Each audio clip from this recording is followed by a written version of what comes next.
The story begins with the protagonist saying he has the same dream every night, a terrible dream full of zombies. A dream in which the apocalypse had come to Earth, a nightmare where the world of the living had turned into hell, and he, in the middle of it all, had one main mission. The mission was to eradicate all the zombies from Earth, and the reward would be to restore everything to its original state. In that place, he was a hunter with a single objective, and he asks if it's time to begin. He presses a device in his hand, and the entire city starts to explode. The zombie horde goes crazy as the buildings begin to collapse, and he throws himself into the street. A boy appears in style, holding a chain. He lands on the ground, kicking the first zombie and slicing two others with a swing of the chain. The others notice his presence and pause for a second before rushing toward him. But with another spin of the chain, he lashes everyone's legs. Another zombie tries to attack him from behind but gets a kick to the stomach. That chain is sharper than a katana. 3 more zombies come running from behind, and he performs the famous helicopter move. Moments later, blood is dripping. He had managed to clear the entire street. However, just as he begins to curse the monsters, the ground starts to tremble. He wonders why an earthquake suddenly started in his nightmare. That's when the asphalt nearby begins to break apart, and from the ground emerges a massive, fleshy, hairy, toothy worm.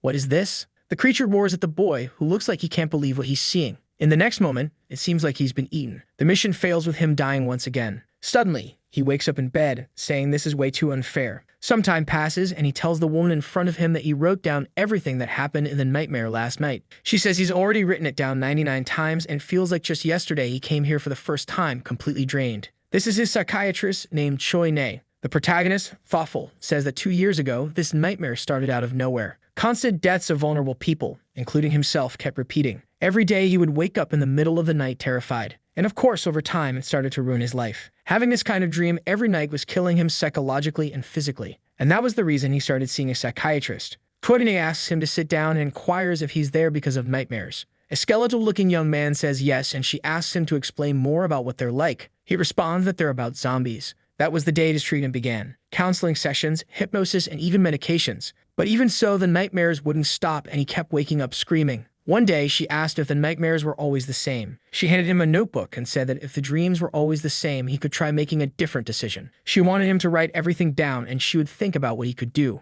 The protagonist was a bit confused about focusing so much on the nightmares. But she said that this was just the first step, and later, they would decide how to handle the rest. She handed him a pen and told him to write everything down from now on. Once again in the nightmare, he gets eaten alive. And he remembers that when he talked about this situation, she asked if there wasn't a warehouse nearby or something like that. He said yes and decided to follow her advice. He runs to a nearby warehouse and starts looking for a weapon, grabs a crowbar and runs toward a zombie, hits it on the head, and it goes down. Finally, he had managed to fight back in his own dream. And that's how the nightmares began to change. Back in the present, Choi-ne says she's at her limit. She asks if he's really going to continue alone in the 100th dream. He says she knows as well as he does that humans are filthier than zombies. She says she's aware but insists there are good people out there. But he replies that good people no longer want to get involved with anyone. He takes a sip of his coffee and says that even though it's just a dream, he's seen 1 or 2 people die trying to help him. It's not like he has the power to protect others, and it only weighs on him. May realizes that the dreams are so real to him that it feels like he truly lost allies. He then closes the book and says it's time to eat.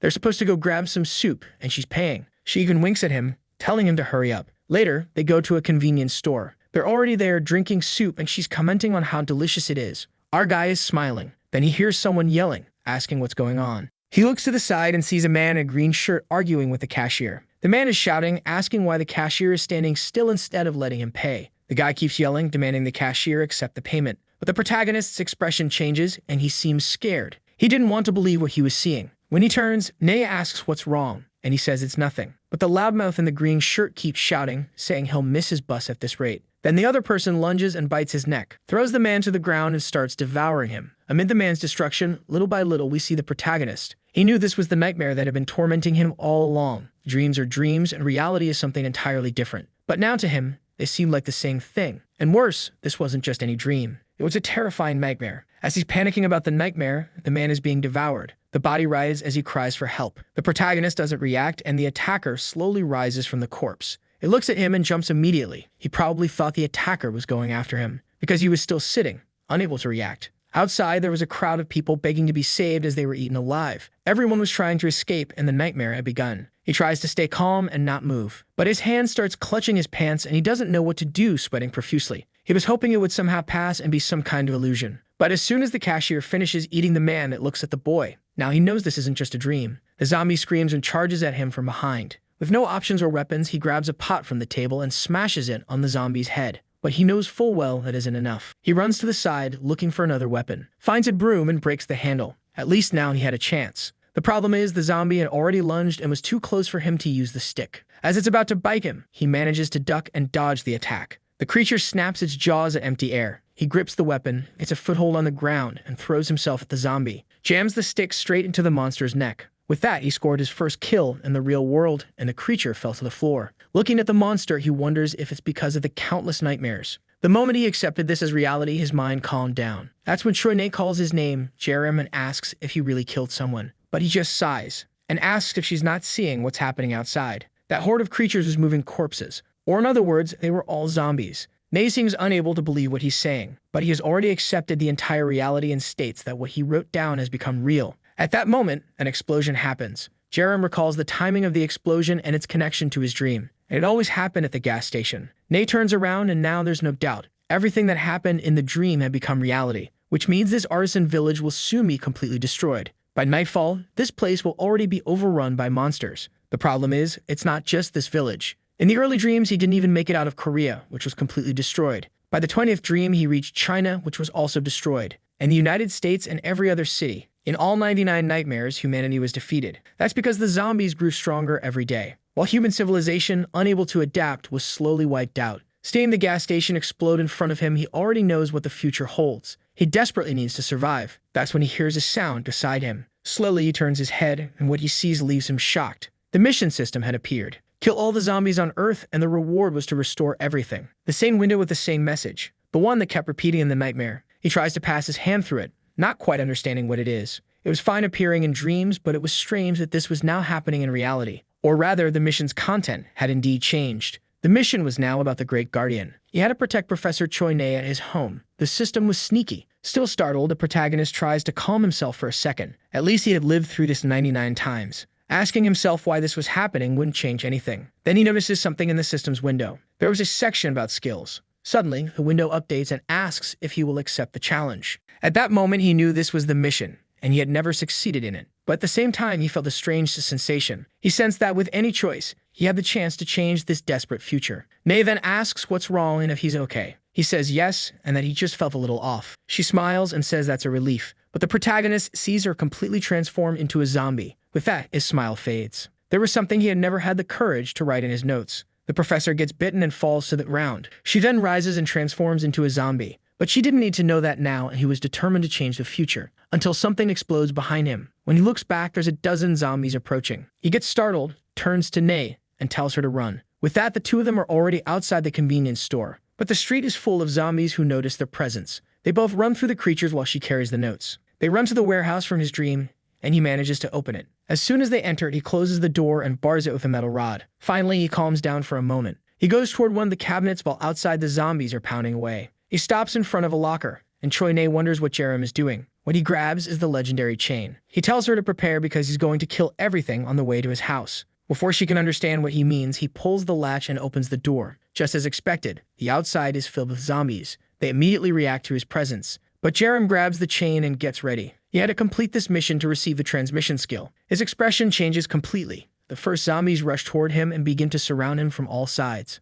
But with the chain, the boy is experienced and prepares the helicopter move. The first zombie approaches and takes a blow to the forehead. Nae is inside watching all of this. Meanwhile, Jerem swings the chain back and forth, hitting everyone like Kurapika from Hunter x Hunter. And boy, when it hits, it hurts. Zombies fall to the ground as he advances toward the rest. With the chains wrapped around his arms, motivated, he lets out a shout. The sensation of being surrounded and spinning the chains felt very familiar to him. Nae, watching from inside, remembers asking him why he chose chains as a weapon. The question left him a little surprised, but now it made sense. Seeing him eliminate several zombies around him, she recalls that at the start of the dreams, he always talked about the chains too. A weapon with flexible attack range and far more durable than any knife. It didn't need to be sharp, just strong. Suddenly, one of the zombies approaches from behind. The protagonist turns and manages to make it bite the chains. He immobilizes the creature and tells it to bite harder. Then he yanks the chain to the side, destroying its teeth and hitting it in the face. With the creature still in the air, he strikes again, slashing through its chest.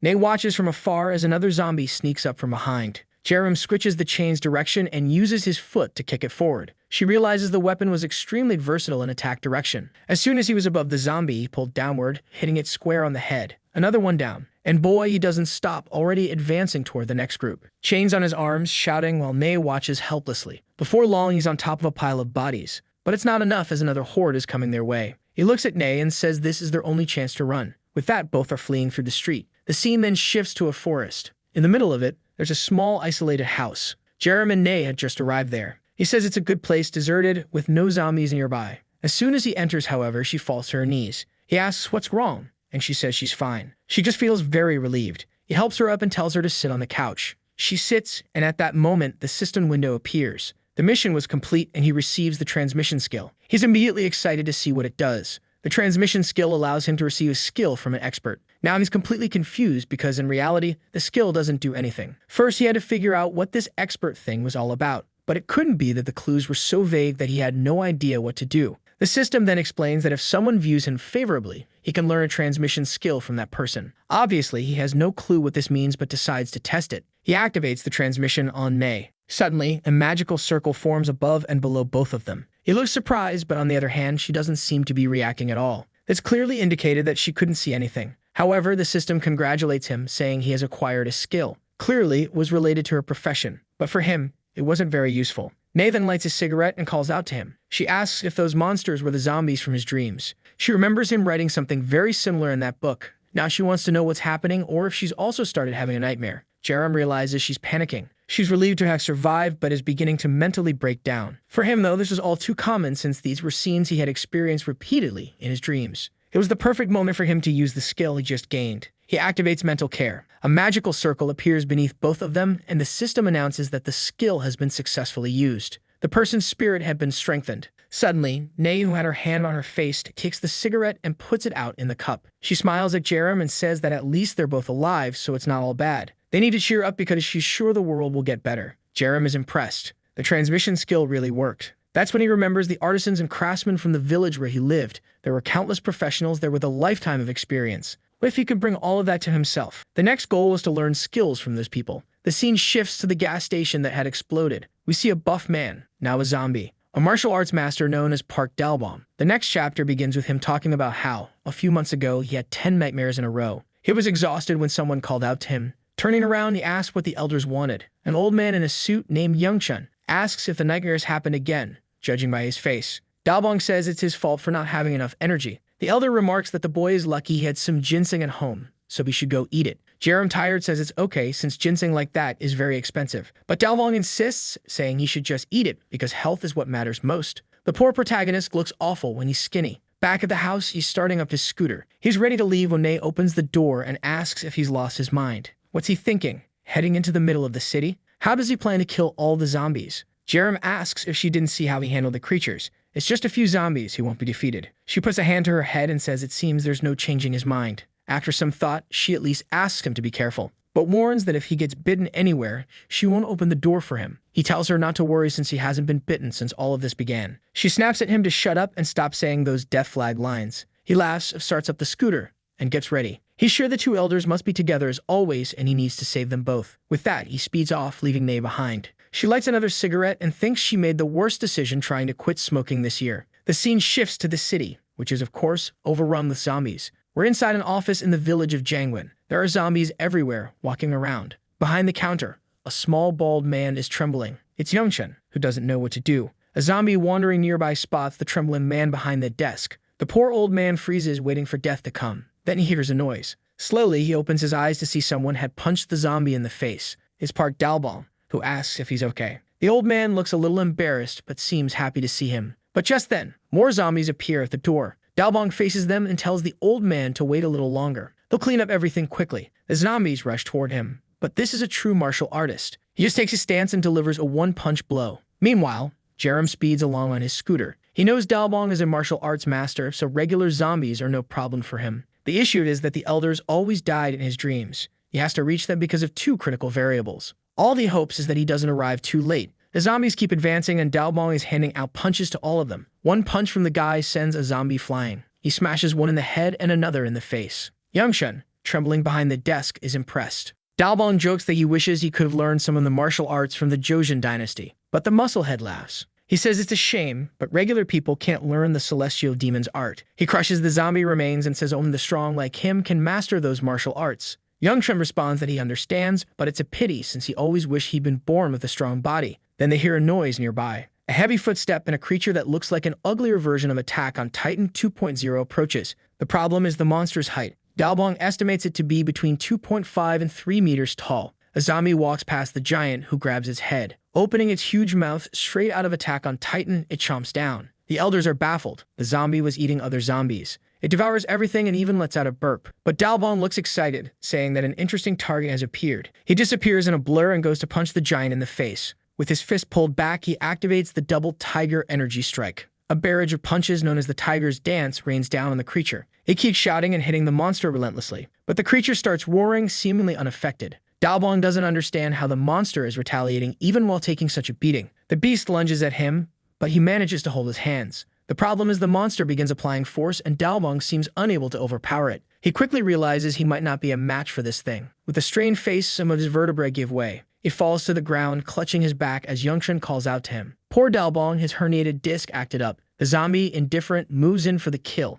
But our Kurapika, or rather Jerem, lands a blow with his chain, smacking the zombie's face and leaving it stunned. Jerem announces he's there to save them. The two elders look at him, wondering what the kid is doing there. Jerem, knowing about Dalbong's herniated disc, suspected he wouldn't win. He tells the elders to escape before it's too late. The second variable was this giant mutant zombie. Youngchun, terrified, stares at the scene. Suddenly, he runs, picks up Dalbong, and tries to flee with him. Dalbong apologizes for not being able to do more as they begin to leave. But the giant zombie roars again, startling Jerem. He ducks, dodging the first strike, as Dalbong yells at him to run. But Jerem tells them not to worry. After all, the scooter only has 2 seats, so he couldn't go with them. Meanwhile, zombies begin surrounding the area. The two elders are already on the scooter while Jerem stands face to face with the horde. Youngchun asks if he really has no other solution while Dalbong apologizes again. Jerem ignores them, spinning his chain. There are far more zombies than he anticipated, and he's unsure if he can win. But then he hears the system's sound. He has gained the favor of a master of this specialty, and a skill can now be passed to him. He immediately smiles, knowing what it is. The giant roars, and the zombies close in on him. Youngchun shouts Jerem's name as he stands still and simply says to activate the skill. Then he jumps, dodging the attacks. He mutters something about gathering energy from the province of Joseon. The buff monster looks confused, not understanding, until Jerem lands with both feet on its head, activating the Joseon realm. The explosion crushes the giant and sends the rest flying. Standing there in style, the elders are stunned. Jerem had learned the celestial demon's martial arts. At that moment, he unlocked martial evolution, though still at rank F. The next chapter begins with a tale about the strongest man in history. Known as the Celestial Demon, he crossed all of China. He returned to his homeland of Joseon long after. There, drawing energy from the land, he refined his martial arts. He finally achieved absolute strength, and this was the ability Jerem had just begun to unlock. The giant had been flattened. Still standing coolly, Jerem had his arms crossed. The elders hadn't even started the scooter and were left gaping. Dalbong had no idea how someone as skinny as Jerem could use such martial arts. Standing atop the zombie, he received another skill. It was the passive Joseon heart control, a skill that allowed him to sense mana. Jerem was thoroughly confused by this heart control and mana stuff. Then his status window appeared. Shin Jerem with 3 rank F skills. He began to wonder if this wasn't starting to feel like a game. That's when he noticed a strange blue light nearby. Looking down, he saw it emanating from his hand. The power flowing through his body made him feel lighter. Maybe this was what control over the flesh meant in the skill's description. Clearly, risking his life to save Dalbong had been well worth it. This skill was definitely going to help him a lot. He approaches the elders and says he's finished, and they can return together. But then something rises behind him. The monster, which had been flattened, was still alive. Jerem remarks that the creature's strength is just like in the dreams. It was time to try something different. He grabs the chain and asks if they can start a proper fight. The monster, irritated, swings a punch at him. He dodges as the elders shout for him to be careful. Once again, he tells them to get out of there and that he'll catch up soon. The elders hesitate, but he insists they go help Professor Choi, who's hiding at his house. With no choice, Youngchun agrees. He knew they were only holding Jerem back at this point. As they speed off, Youngchun calls out, saying Jerem has to survive. Jerem keeps spinning the chain while circling the monster. As the creature roars, he strikes again, landing a blow squarely on its head. The monster stumbles, but manages to grab the chain. Without hesitation, it breaks the chain, leaving Jerem fuming. He follows up with a knee strike straight to the skull. The zombie is hurting, but still alive. Jerem picks up the broken chain pieces, seemingly reforging them. He turns to the monster and asks if it knows the punishment for breaking other people's things. It's getting beaten to learn a lesson. The monster almost looks scared. Night falls and time passes. Nay is at home smoking as usual. It seems the apocalypse won't kill her, but the cigarettes might. She's worried about Jerem. Then she hears the sound of a motorcycle outside. Thinking it's him, she rushes to the door. But when she opens it, she finds the two elders instead. Confused, she listens as Youngchun explains that Jerem told them to come here and meet Professor Choi. She's relieved they found Jerem, recalling how he said he was going to save them. But she wants to know where that kid is so she can scold him for doing something so reckless. Youngchun hesitates before speaking, but both elders eventually admit that Jerem stayed behind. Nay doesn't believe it. Youngchun adjusts his glasses and says he doesn't understand why, but the young man sacrificed himself to save two old men. He stayed back, fighting that zombie alone. Back in the city, the monster is getting its face whipped. Jerem lands another punch, following up with a sequence of strikes to its stomach. He delivers a kick under its chin, sending it crashing to the ground. He calls it nothing but a punching bag. But now that his chain is broken, he'll have to learn how to use this thing called mana. As thanks for forcing him to learn, he'll send the monster to hell painlessly. The creature, despite the beating, charges at him again with jaws wide open. Jerem stands still, channeling mana into his arm. He remembers the instructions. Let it gather and release it all in a single blow. His punch creates a crater in the zombie. The impact shakes the ground, and finally, the creature is split in two. Jerem's hand aches from the force. That's when the crystal on the monster's back detaches. Noticing it, he approaches, unsure of what it is. The system explains that it's a red magic stone, a growth accelerator. Using it would level him up. Naturally, Jerem is thrilled with the news. The next chapter opens with an official announcement from the Ministry of Defense. The message describes a large-scale incident spreading across the country. It urges people to stay home and safe. It reiterates that this is a declaration of a national disaster. Meanwhile, Dalbong notices something. Jerem is at the door, knocking and asking to be let in. Everyone smiles upon hearing his voice and opens the door. Jerem grins, relieved that both elders made it back safely.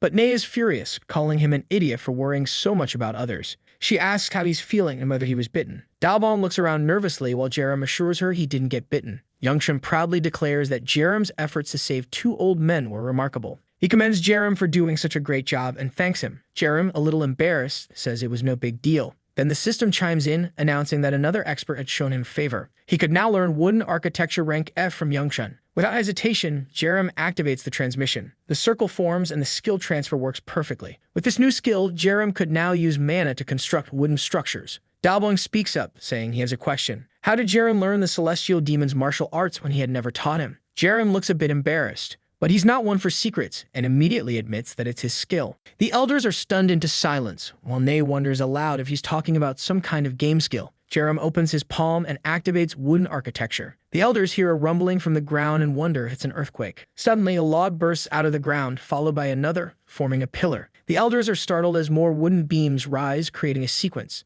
Jerem seems to be building a wall from scratch. Though the wall is small, just encircling the house, it's incredibly sturdy. Everyone stares in awe, trying to comprehend what just happened. Youngchun rushes to the wood, touching it. As an arborist, he's perplexed. He's never seen wood like this. It's almost as firm as metal. Jerem asks what they think and explains that it's his skill, wooden architecture, which he learned from Youngchun. Youngchun is confused, insisting he never taught Jerem anything. Jerem explains that it's due to the skill transfer system he received. Dalbong starts to piece things together, realizing how Jerem learned the celestial demon's martial arts. He falls silent, staring at the boy. Memories of his past surface when he tried to teach the art to many disciples. No one ever progressed beyond the introductory stage. This technique could only be learned by a natural genius. He recalls the first time he met someone with innate talent, a 5-year-old girl named Park Izio. 18 years of training turned her into the next successor. But even she, now fully grown, couldn't display the destructive power Jerem just showed. Dalbong acknowledges that Jerem might truly be a genius. If anyone could save the world, it was him. At that moment, the system alerts Jerem that he has no mana left due to excessive skill usage. Sweating profusely, he struggles to stay conscious. He stumbles, swaying on his feet. Nay asks if he's okay, but he collapses face first onto the ground. The elders shout his name and rush to help him. Glancing at his status window, Jerem sees his MP bar is empty. The system informs him that he'll enter forced rest to recover mana. Jerem hadn't expected such a consequence. Sometime later, he opens his eyes and sits up. Looking around, he realizes he's in his room. The system announces his mana has been restored. It explains that sleeping recovers even more mana. Jerem reflects that using skills isn't always the best or most convenient option. If he runs out of mana mid-fight, he could pass out and get eaten while unconscious. Just then, Nay enters the room, smiling when she sees he's awake. She says she was worried about him, and he apologizes for overusing his skills. She chuckles, saying she figured, considering he made a forest sprout out of nowhere. But if he's feeling better, she invites him outside because dinner is ready. Under the moonlight, they're hosting a barbecue.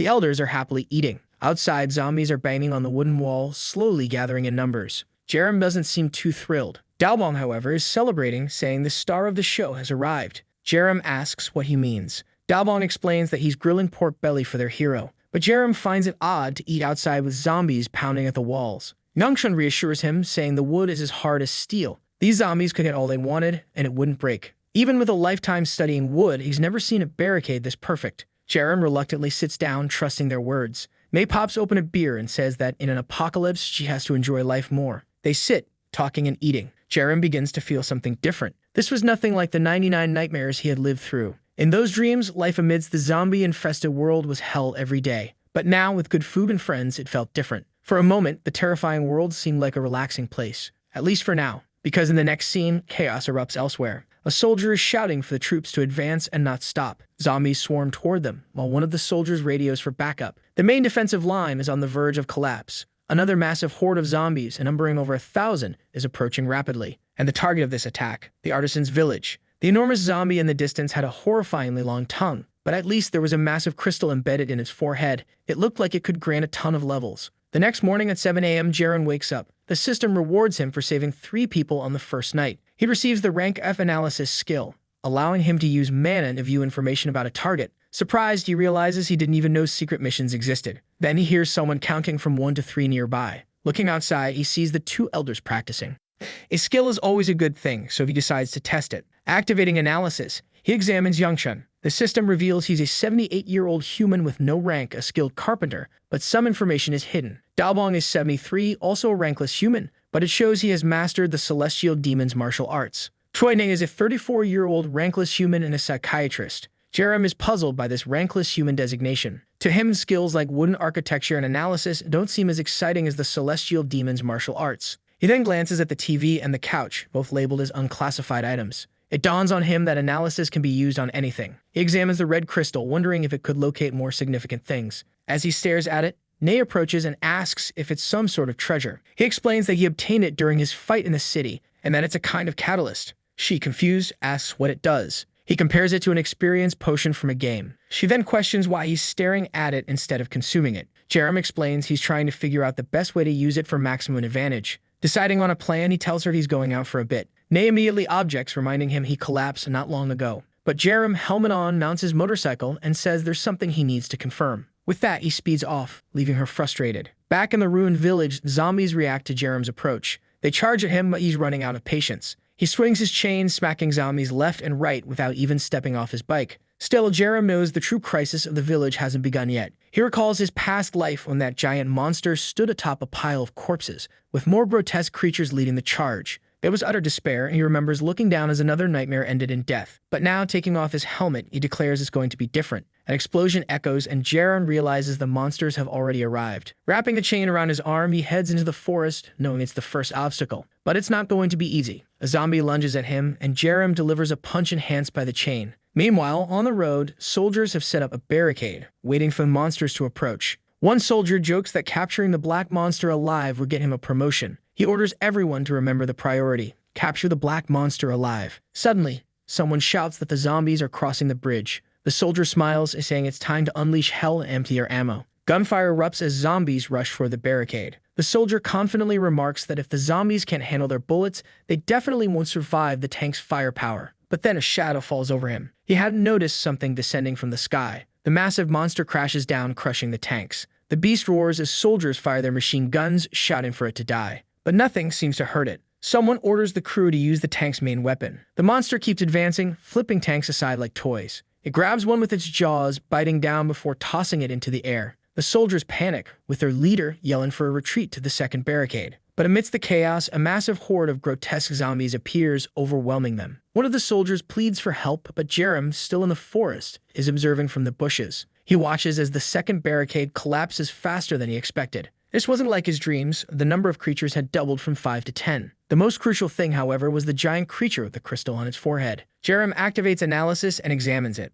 Whatever he sees makes him mutter that he's tired of taking it easy. The scene shifts to Jerem speeding his motorcycle back toward the town. He estimates there are around 500 creatures in the area. The celestial demon's martial arts are powerful but consume a lot of mana. He realizes he has no choice but to use them. Every summer, the artisans' village holds a fireworks festival for tourists. This year, the festival was supposed to happen tonight. Jerem knows there must still be some fireworks left. He heads to a boat, climbs aboard, and starts searching. Eventually, he finds the fireworks he's looking for. He also finds a walkie-talkie, which with some adjustments he can use. He just didn't expect to need all of this so soon. Night falls and the city is crawling with zombies as usual. Nearby, Jerem sprays himself with a strong scent on his face, his shirt, and anywhere else he can. Satisfied with the smell, he prepares to use the red magic stone. He places the chain on the ground and activates analysis. The system confirms that the chain is unclassified. Knowing that a good weapon is critical for dealing with a horde, he contemplates how to use the stone. Rating the crystal closer to the chain, he wonders if that's all it takes. The system pops up a window asking if he wants to strengthen the item. He selects yes, and suddenly, the chains glow with a red aura.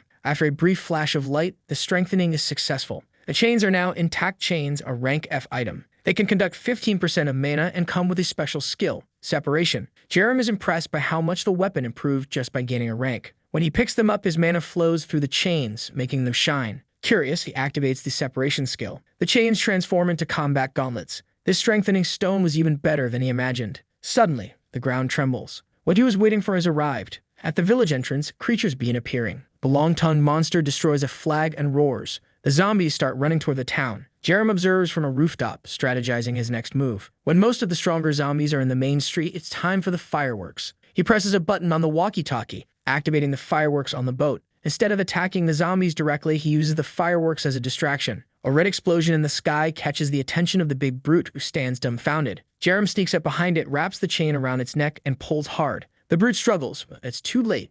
Off with its head. With style, Jerem is framed by decorative explosions in the sky. As the body falls, the long-tongued creatures hear the commotion and attack Jerem. Remaining calm, he activates wooden architecture. A wall rises, Fortnite-style, blocking their path. The long-tongued zombies are confused, but not for long. Jerem strikes with the chain, smashing their heads. Blood splatters on the asphalt and 3 crystals fall. He quickly grabs the crystals and adds them to his weapon. The chain upgrades again, 1 level, 2 levels, 3 levels. More zombies approach, but Jerem grins and taunts them to come at him. Swinging the chain like a helicopter, he mows them down. Meanwhile, the enormous monster watches the fireworks from outside the city. It stumbles around, smashing into a bar like an idiot before freezing in place. Suddenly, the creature sniffs something in the air. In a single bound, it leaps into the main street. It notices the carnage, zombies lying dead and Jerem at the center, taking them all down. The monster roars and Jerem, unfazed, remarks that it arrived at the perfect time. He pulls out another crystal and strengthens the chain 5 more times. The system warns that he has reached the limit of strengthening and asks if he wants to proceed.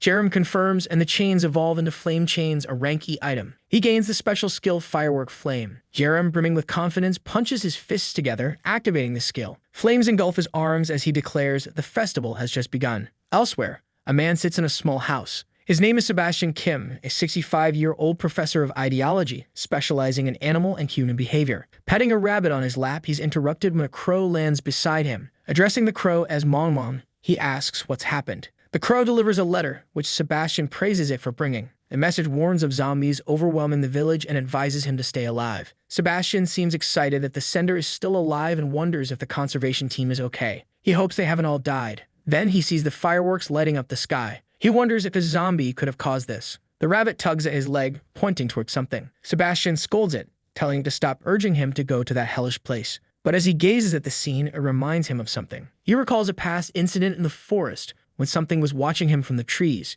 It was that same strange flying rabbit, or was it a squirrel, that leaped onto his shoulder to warn him of danger. That's when he started running. On the first day of the incident, Sebastian had seen zombies attacking. If it weren't for his little friend's warning, he would have died. Now, if the creature is warning him again not to stay there, then once more, he will trust his instincts. Apparently, he's heading to the city. Back in the city, Jerem is face to face with the giant monster. The creature glares at him, stretching its long neck in his direction. But Jerem is cold and calculating. He sidesteps and lands a solid punch on its head. The firework flame ability works, and the beast crashes face first into the ground, catching fire instantly. It retreats for a moment, then turns back to Jerem. It opens its mouth and begins drawing in the air around it. But Jerem already knows the pattern of the venomous web attack. The monster does exactly as he predicted. He wonders if it's due to the analysis ability. Somehow, he instinctively knows how to counter this. The system alerts him that his mana injection has reached its limit. He activates the firework flame release. Jerem grins and throws a fiery punch. Fire beats web, and as Jerem says,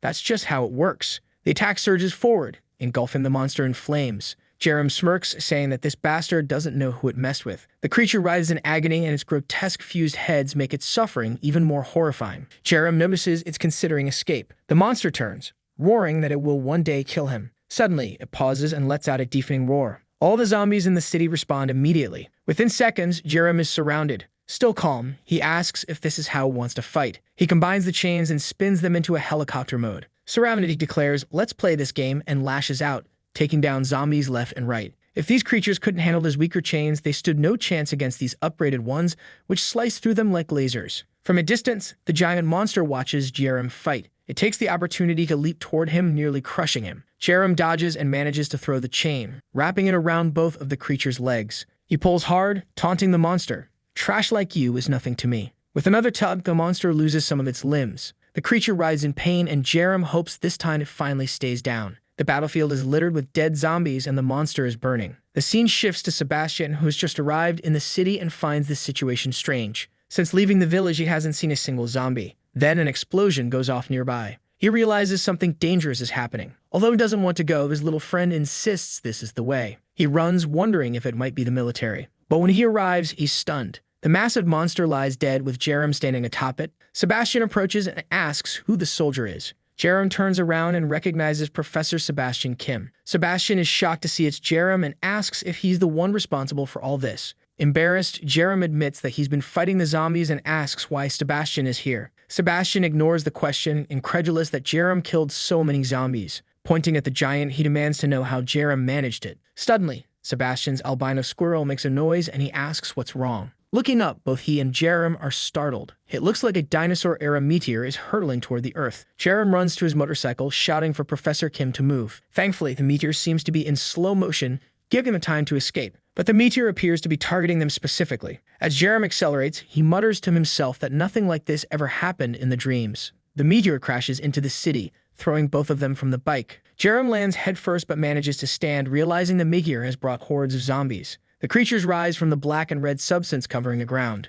Standing at the edge of the crater, Jerem sees the creatures climbing out. A swarm rushes at him, and he activates his chains once more. Using analysis, the system reveals that these are corrupted zombies, altered by something strange. The system notes they are far more resilient, something Jerem never encountered in his dreams. He strikes one on the head, but his physical attacks are no longer as effective. To make matters worse, the strange black and red growth begins to spread wherever he strikes. He notices the zombies are resistant to fire. One lunges at him from behind, and he strikes its arm, tearing it off. But moments later, it regenerates. As he suspected, these purple-tinged zombies regenerate far faster than normal ones. The only good news is that they seem confined to this bizarre moss-like substance. Sebastian rises, trying to make sense of the chaos. Meanwhile, Jerem realizes he's gathered enough information and decides it's time to retreat. He tells Sebastian the situation is critical and suggests they head to his home for now. Sometime later, they arrive at Jerem's base. The professor is impressed that they've already set up all the barricades. He congratulates them, saying they seem to be handling things quite well.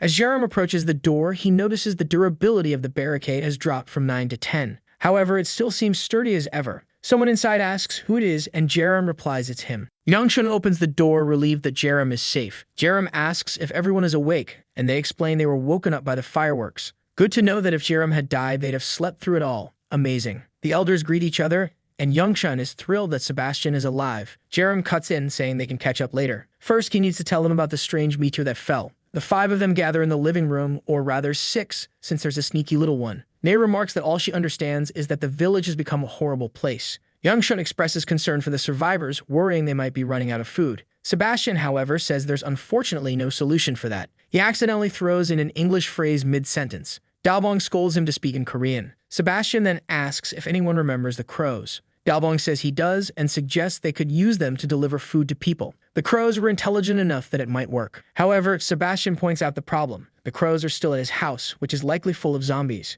Jerem knows that having such a resource would drastically reduce the time needed for rescues. Yangshun raises the issue of how they'll even reach the crows since they can't fly. Jerem starts brainstorming solutions. To succeed, he'll need a major upgrade. He has 4 magic stones, which he could use to strengthen his weapon. The issue is, he doesn't know how many it would take to advance his weapon's specialization. Alternatively, he considers another option, using the stones on the 4 others. Jerem tells the group that he'll need their help. Outside, each person holds a stone. Dalbong asks if they also see floating letters. Everyone confirms they're seeing something resembling a game interface. Jerem explains that the stones can awaken special abilities like the ones he has. Sebastian acknowledges the value of the stones and asks if Jerem is sure about sharing them. Jerem confidently replies that it's the best option and urges them to use the stones. The group stares at the stones in their hands as they begin to glow. The stones dissolve and a red energy surrounds them. Dalbong receives the innate ability of the celestial demon martial arts of Jojin. His technique has advanced and he can now sense mana. He lets out a shout as energy floods his body. The bandages on his body unravel and he prepares a punch,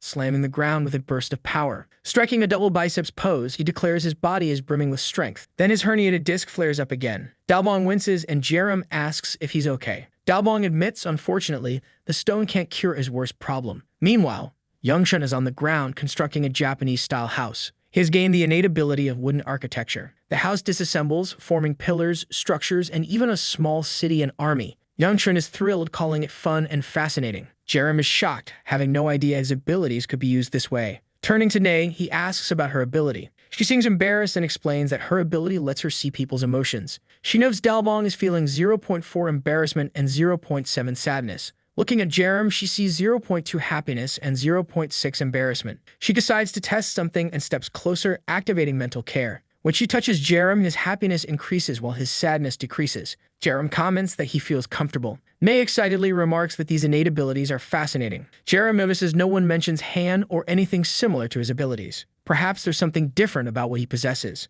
Sebastian suddenly shouts, saying he's found the answer. He points upward and Jerem looks confused. Sebastian explains that if they can't go by land because of the monsters, they need to go by air. While it makes sense, no one has any idea how to make it happen. The next day, the house is surrounded by a massive wall. Youngchun has been using his abilities much more efficiently, improving everything. Jerem is surprised to see plants growing on the wall. It turns out Youngchun has created a small forest of trees. Relaxing, Youngchun announces that the basic construction is finally complete. Suddenly, there's a loud impact. Jerem is training with Dalbong and it looks like they're upside down. Indeed, they're fighting while inverted, having grown accustomed to it. They're sparring this way to practice channeling mana through their feet. Facing Dalbong isn't easy, as the Elder is thrilled and declares they're going to play some more. Dalbong activates the second form of the Celestial Demon martial arts, unleashing the Tiger's Dance again. Dalbong unleashes a barrage of attacks on Jerem, who realizes that at this pace he'll end up falling off. The Elder praises him for holding on well, but declares that this next attack will finish him. Jerem notices that Dalbong's strikes are getting faster and faster. Dalbong announces that he'll now add his heart to the next move. In response, Jerem channels mana through his legs, focusing it in his feet, and leaps toward the Elder. He nearly grabs Dalbong by the ear, but the Elder sidesteps.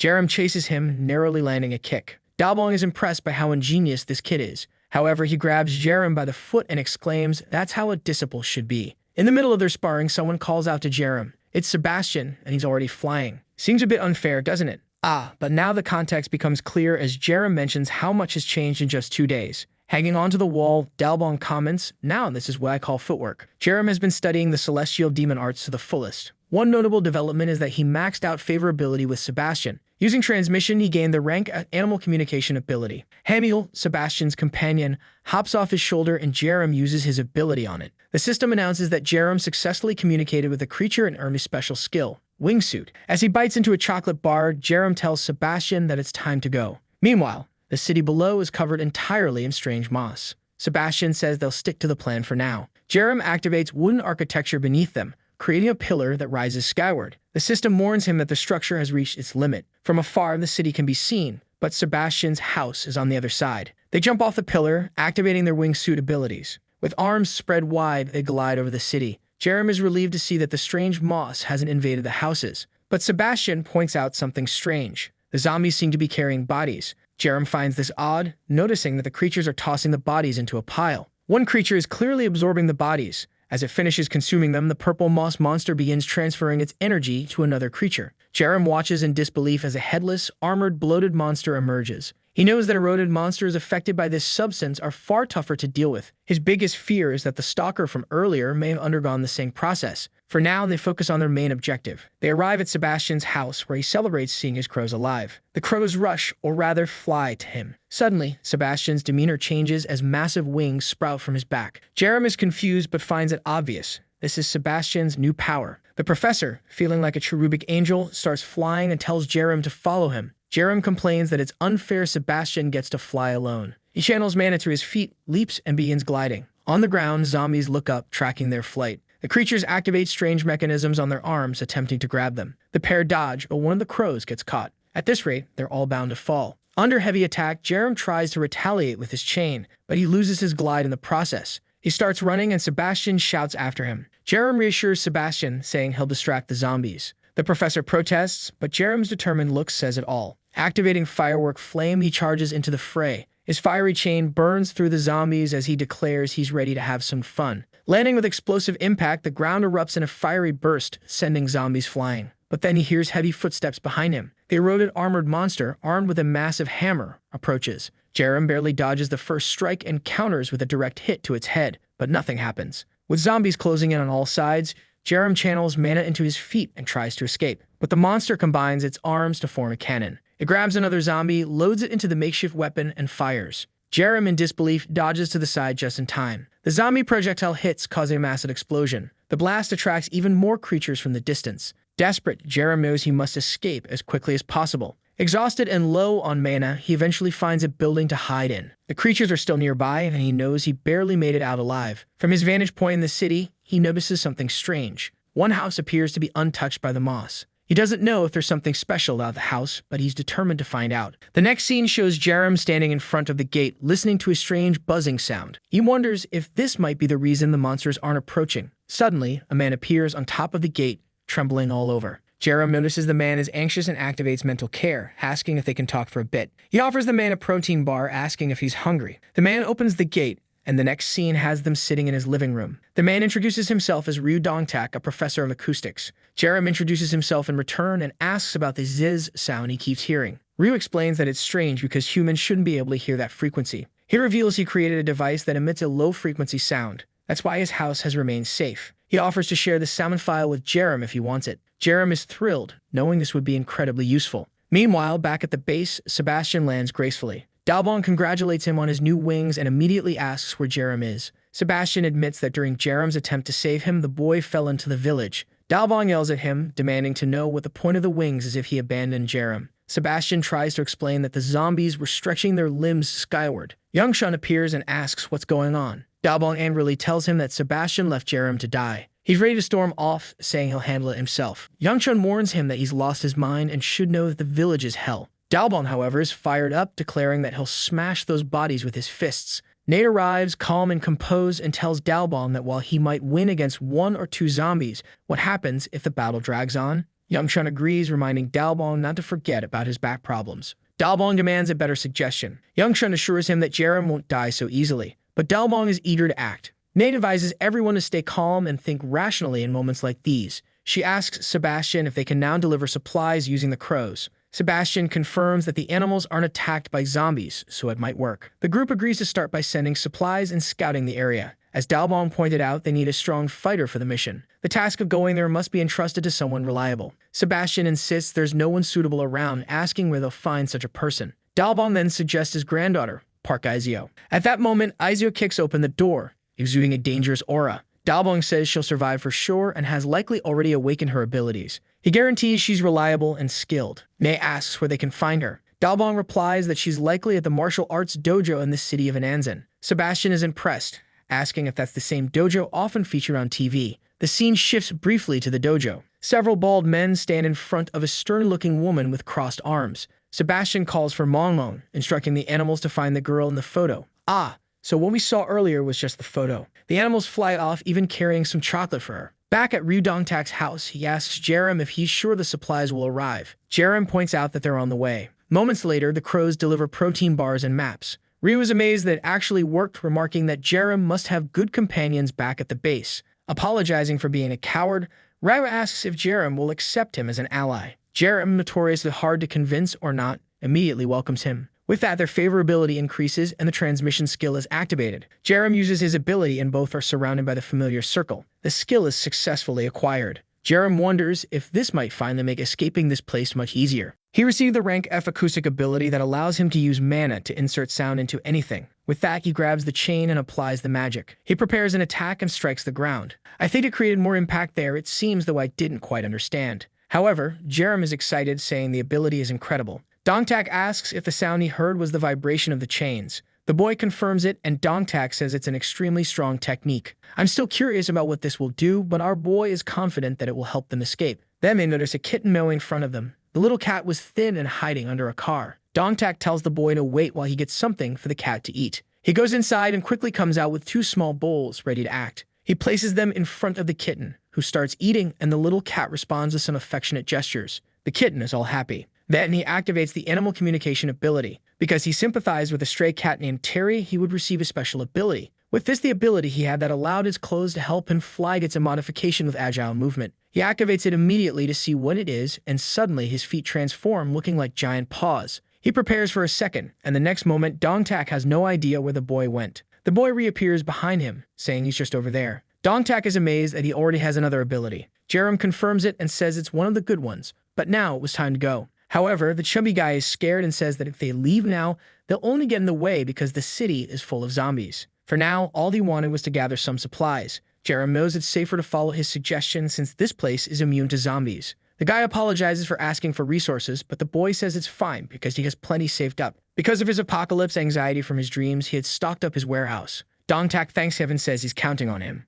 Our boy summons the crows and then leaves. With his cat-like feet, it seemed like the corrupted land wasn't reacting to him. And now it was time to use all of his new abilities to the fullest. In front of him were several zombies. He prepared the sound ability on the chain, saying he's tired of running from them. He ran toward them and activated the acoustic magic. Man, it seems like he now has full control of the chain because it hit the monster's forehead dead on. Even the eroded creatures couldn't resist anymore. The attacks that used to only dent their heads were now completely different. The zombies began to disintegrate on the ground, and unlike the others, these ones dropped crystals. However, as he approached to pick them up, tentacles appeared behind him. The attack headed toward the protagonist, but he turned and struck with the chain. I thought the creatures would resist, but it sliced through like butter again. The problem is that he's starting to get surrounded. He activates the cat's leap and jumps onto the wall. Seeing the horde of zombies, he knew it. That place was a treasure chest. He returned to the fight, activating the acoustic magic and lashed out with the chain. He even shouted Atada Kamasu as the zombies ran toward him. A long time passed and he was still there, whipping the tentacles with the chain. When he looked back, no more zombies were approaching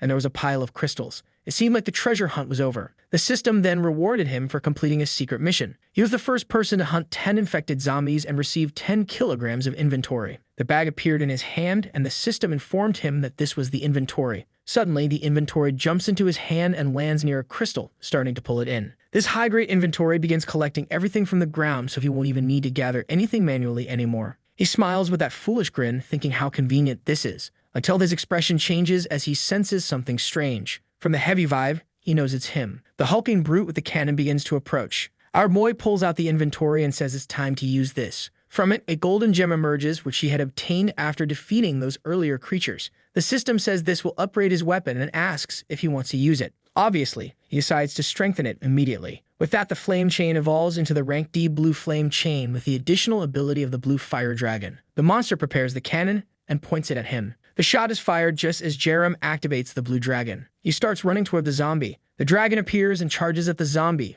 piercing through the projectile. The headless monster doesn't understand why it didn't explode. Whoa, the dragon comes in and takes a bite out of it. Amidst all this, the chain wraps around the brute's arm as our boy gets closer. It looks like the arm is already gone. Whoa, from a distance, he made the monster lose both arms and the cannon. Apparently, the monster still managed to launch an attack. But Jerem sees it all and says it's way too slow. He activates the cat power in his feet and starts dodging while using the chain. It seems like the guy has infinite mana, right? He then notices that the monster's parts hitting the car are melting everything. Still, the big creature in front of him doesn't seem very alive. The monster stands still, and he asks if it's tired of screaming. But suddenly, the brute lets out a roar toward the sky. Strangely, the ground seems to be moving toward it, and the protagonist has no idea what's about to happen. As it absorbs the energy, its arms begin to regenerate, transforming into 2 blades. Now the monster's head opens up like a flower filled with teeth. My God, these creatures are hideous. It leaps toward the boy, who notices it has become much faster. He activates the chain to try to defend himself. But it was close. He almost got hit in the head. The impact is massive, and he's thrown backward. Meanwhile, the monster is coming in for a bite to his head. Our boy leaps with the cat's power. He says it's no wonder everything was coming so easily. Now he calls for the blue fire helicopter move. He knows the harder the challenge, the better the reward. The monster charges once more. Meanwhile, someone nearby is observing all of this. A man in a suit asks how many magic stones this boy must have collected by now. Someone from the military asks the man if he's trying to make the boy a target. The man scoffs, asking if he's scared. The soldier tries to explain that it's clear they would lose to the boy. It's better to ally with him. But the man in the suit argues that's exactly why they need to kill him. They can't let someone that strong roam free. It's also too risky to have him as an ally. After all, he could betray and kill them at any moment. Considering even the old man was giving out magic stones, imagine how many they'd get from killing this guy. That's when they hear a loud impact behind them. They take another look with binoculars, and through the smoke, they see the creature is dead. In the middle of its head is another one of those giant yellow crystals. The men have never seen a type other than the red one before. The suited man tells everyone this hunt is going to be massive. The protagonist stores yet another crystal in his inventory. The system notifies him that he's the first in the world to hunt a zombie mutant. The reward this time is the proclamation of an area. He could designate a region as his residence, and any allies there will receive some buffs. This is perfect for him since he has a base and is already eager to use it. Suddenly, someone appears behind him, saying he's late. Jerem recognizes him immediately and wonders what the psychopath Park Kun-sum is doing here. We then see that in 2021, this man was honored as a young entrepreneur. He was an extremely successful man everyone considered a charity angel. But his true nature is entirely different. On the news, someone asks when the Gon serial killer case will be solved. Jerem knows very well that this man enjoys watching people die. That's because he saw him reveal his maniacal nature countless times in his nightmares. Several people are tied to wooden posts, and Park says today's society will be freed from the trash. The men cheer while the prisoners cry out, calling them cruel murderers. Park, however, responds that they should have followed the leader's orders if they didn't want this to happen. But one man spits at him, telling him to go to hell. Park wipes his face, asking what hell even is. Then he cuts the man and says that if such a thing exists, at least they'll live there first. He then orders everyone to kill anyone opposing the new era of governance. One of the poor prisoners is none other than a younger Jerem. Back in the present, Jerem hadn't imagined meeting this man here, but he considers himself lucky. Maybe it's the perfect time to gather some information. He then activates the analysis ability. As soon as he uses his analysis ability, he sees that the two other guys with Park are normal humans, except for one thing, they all have the human stone eater attribute. Jerem immediately understands that they're obtaining magic stones by killing people. Park raises his hand and tells Jerem not to be afraid, assuring him they're not there to cause trouble. In times like these, Park explains it's necessary to band together, and he asks if Jerem wants to join their group. Jerem is confused by this sudden invitation. Park elaborates that they're planning to take over a mall or some similar location to establish a base and recruit more people. Jerem questions if there are people already in those places and whether they're awakened individuals. Park says no, just a group of folks from some Chinese restaurants, so there's no need to worry. He even promises Jerem as much food as he wants. But then the ground starts to tremble. Everyone looks around, confused, trying to figure out why there's an earthquake now. Then comes the system window. It only warns of danger, announcing that pursuit has begun. Jerem has no idea what this means. Suddenly, tentacles begin emerging from the ground. Zombies appear on both sides, surrounding the group. The soldier starts attacking while the guy with the bat panics, asking what's going on. Park orders everyone to retreat to their base. Jerem agrees and asks Park to lead the way. He swings his chain, clearing out most of the tentacles. This display unsettles the assassin. Still, Park feels confident that if Jerem lets his guard down, he can take him down. Park moves in another direction, telling Jerem to follow him. For now, Jerem decides to play along, curious to see how things unfold. At least this chaos might make it easier for him to escape. As he follows the cars, he makes a vow to himself. Park Kun-sum is going to die here. Up ahead, Park manages to kill a few zombies. The problem is, everyone notices that the horde isn't diminishing. Suddenly, someone tells the soldier to duck. It's Jerem who swings his chain, taking out the zombies ahead. Jerem scolds the soldier, telling him to wake up and use his spear properly. It seems like Jerem is the only one doing the heavy lifting. Now the others are starting to get scared. They're wondering how they'll ever defeat someone like him. Even Park realizes that one misstep could cost him everything. The way his comrades are reacting isn't a good sign. That's when Park suddenly activates his fear ability. A strange aura begins to spread from him, affecting the surrounding zombies. They freeze in place as a giant blue head appears, screaming. The zombies are disoriented and Park starts slaughtering them, always with that bizarre tongue sticking out. His allies praise him, saying it's what they expect from an awakened individual. With that, they decide to keep moving forward. The group progresses easily, clearing out the zombies. At least now Jerem has learned about Park's abilities. His powers are well suited for assassination, something valuable to know. A while later, they enter the mall. Everyone is exhausted, commenting on how close they were to dying. Park introduces himself formally, saying they don't know each other well yet. Jerem also shares his name but immediately asks about the cook from the restaurant. Park says it's fine and offers to take him to see the guy. They walk through the corridors until they stop in front of a door. Park explains that the person inside is a bit odd, so Jerem shouldn't be surprised. The door opens, revealing a man tied up on the floor, gagged. Jerem uses his analysis ability. The man's name is Sung Hamin, 30 years old with the ability to cook. Jerem notices that, unlike the others, this guy doesn't have the human stone eater ability. Park calls Jerem over, remarking that he doesn't seem very surprised. Jerem comments that they said the guy was odd, so he figured he might be tied up. But Park finds it strange how naturally Jerem is reacting. Park says he thought Jerem might misunderstand, which is why he explained earlier. Jerem then asks why Park tied the man up. Maybe he's useful in some way? The soldier agrees, but another guy questions what he means. Jerem says it's a waste to keep someone alive, they're worth a magic stone. Park's expression changes instantly. He starts laughing, saying Jerem is remarkably honest when talking about killing. Jerem asks if it isn't entertaining. The lunatic beams, saying the world is too small to meet someone so similar to himself. What a twisted psycho. He killed insects, animals, he's unbearable. He recounts how even his family couldn't understand him. Gee, wonder why. That's why he decided to become an entrepreneur and mask his desires with wealth. But now in this apocalypse, he's met someone so similar to himself. Park confesses that, to be honest, he was planning to kill Jerem, but he can't bring himself to kill someone so much like him. He asks if Jerem wants to team up and live in a pleasant world together. Jerem knew Park would fall for the trap. He'd used a similar strategy in his nightmare and already knew Park loves having a murder buddy.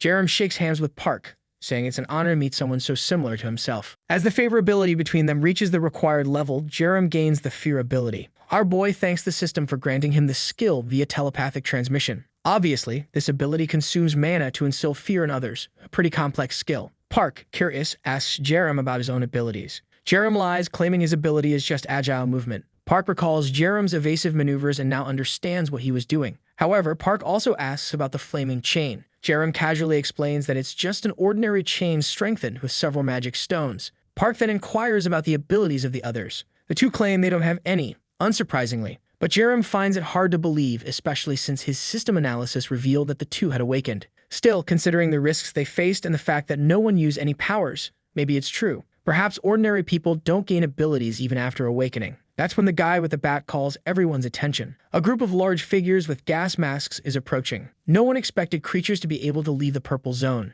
Jerem realizes that if they've come this far, it's because they're searching for him. The two other guys, panicked, ask what they're supposed to do since they're trapped in this place. Park turns to Jerem, suggesting they join forces again because otherwise no one will survive. Taking a lead, Park says they'll clear the path like before. He activates fear once more. Damn, the guy is strong. He takes down one of the large creatures in a single strike. The others follow up, cutting and stabbing the creatures. Jerem has already gotten everything he wanted for the day. Now, step by step, he'll handle the most critical matters. A while later, they finally make it outside. The group, drenched in sweat, wonders aloud why the creatures entered that area. Park turns to Jerem, saying that together, they can escape. But suddenly, Jerem activates his wooden construction ability. Pillars rise, and he tells them to hold on tight. The clueless fools are all confused, asking what's going on. Park grabs a knife and slashes at the wood, calling Jerem a bastard. But the zombies are already closing in. The soldier warns there are too many zombies in the area. The guy in the beanie begs for someone to save them. Park keeps killing zombies, thinking it's a shame, but knowing he'll have to sacrifice these two pawns. At least they'll be useful for buying him some time. The two men realize too late that Park has killed a tentacle and fled alone. The monster grabs them from behind. As Park runs, he assumes the useless ones are already dead. He finishes off another tentacle and tries to keep fleeing. But ahead, 4 more zombies block his path. Now with a defeated expression, he wonders if he's going to die here. He activates fear, shouting at the creatures to stop messing with him. He charges forward, managing to kill quite a few. He vows not to die until he gets revenge on that bastard. But then he's surrounded again, and one of the zombies grabs his arm. The other arm is also restrained, and his knife falls to the ground. Still, he swears he'll survive no matter what it takes. He stretches his hand, grabbing the zombie's head.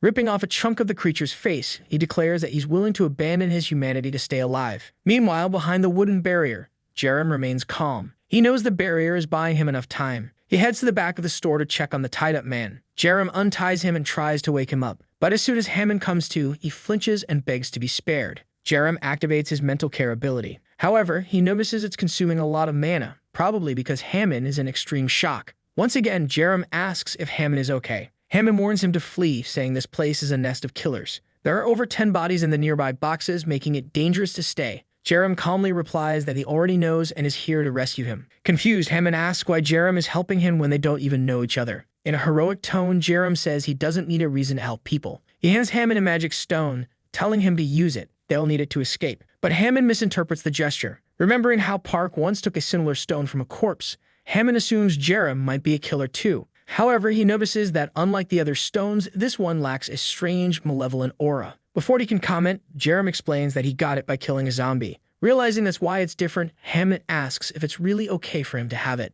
Before Jerem can reply, Hammond takes the stone, thanking him. The system prompts Hammond, asking if he wants to awaken. Feeling energy coursing through his body, Hammond wonders if this is what those other guys felt. Jerem helps him up and asks if he gained any abilities. Hammond confirms, saying he now has an innate ability to create meals that, when cooked with mana, have special effects. Jerem deduces that people with advanced abilities awaken new talents, while those who are unskilled remain ordinary. Now he just needs to use his transmission ability to acquire this skill too. He congratulates Hammond, and they formally introduce themselves. Jerem then tells him that before leaving, they'll need to prepare. Hammond immediately sets out to gather supplies. Jerem pulls out his inventory, knowing it's time to use his resources because otherwise he won't be able to defend Hammond. The collection he spreads out on the ground is impressive. His top priority is increasing his mana capacity since he has so many abilities. The system informs him that he can upgrade his transmission ability using an orange magic stone or spend 20 red stones to level up his analysis ability. This excites Jerem since even at rank F, the abilities are already excellent. The problem is, 20 red stones are a lot. He grabs the orange stone and tells the system to strengthen transmission. A flashbang-like burst of light blinds him momentarily.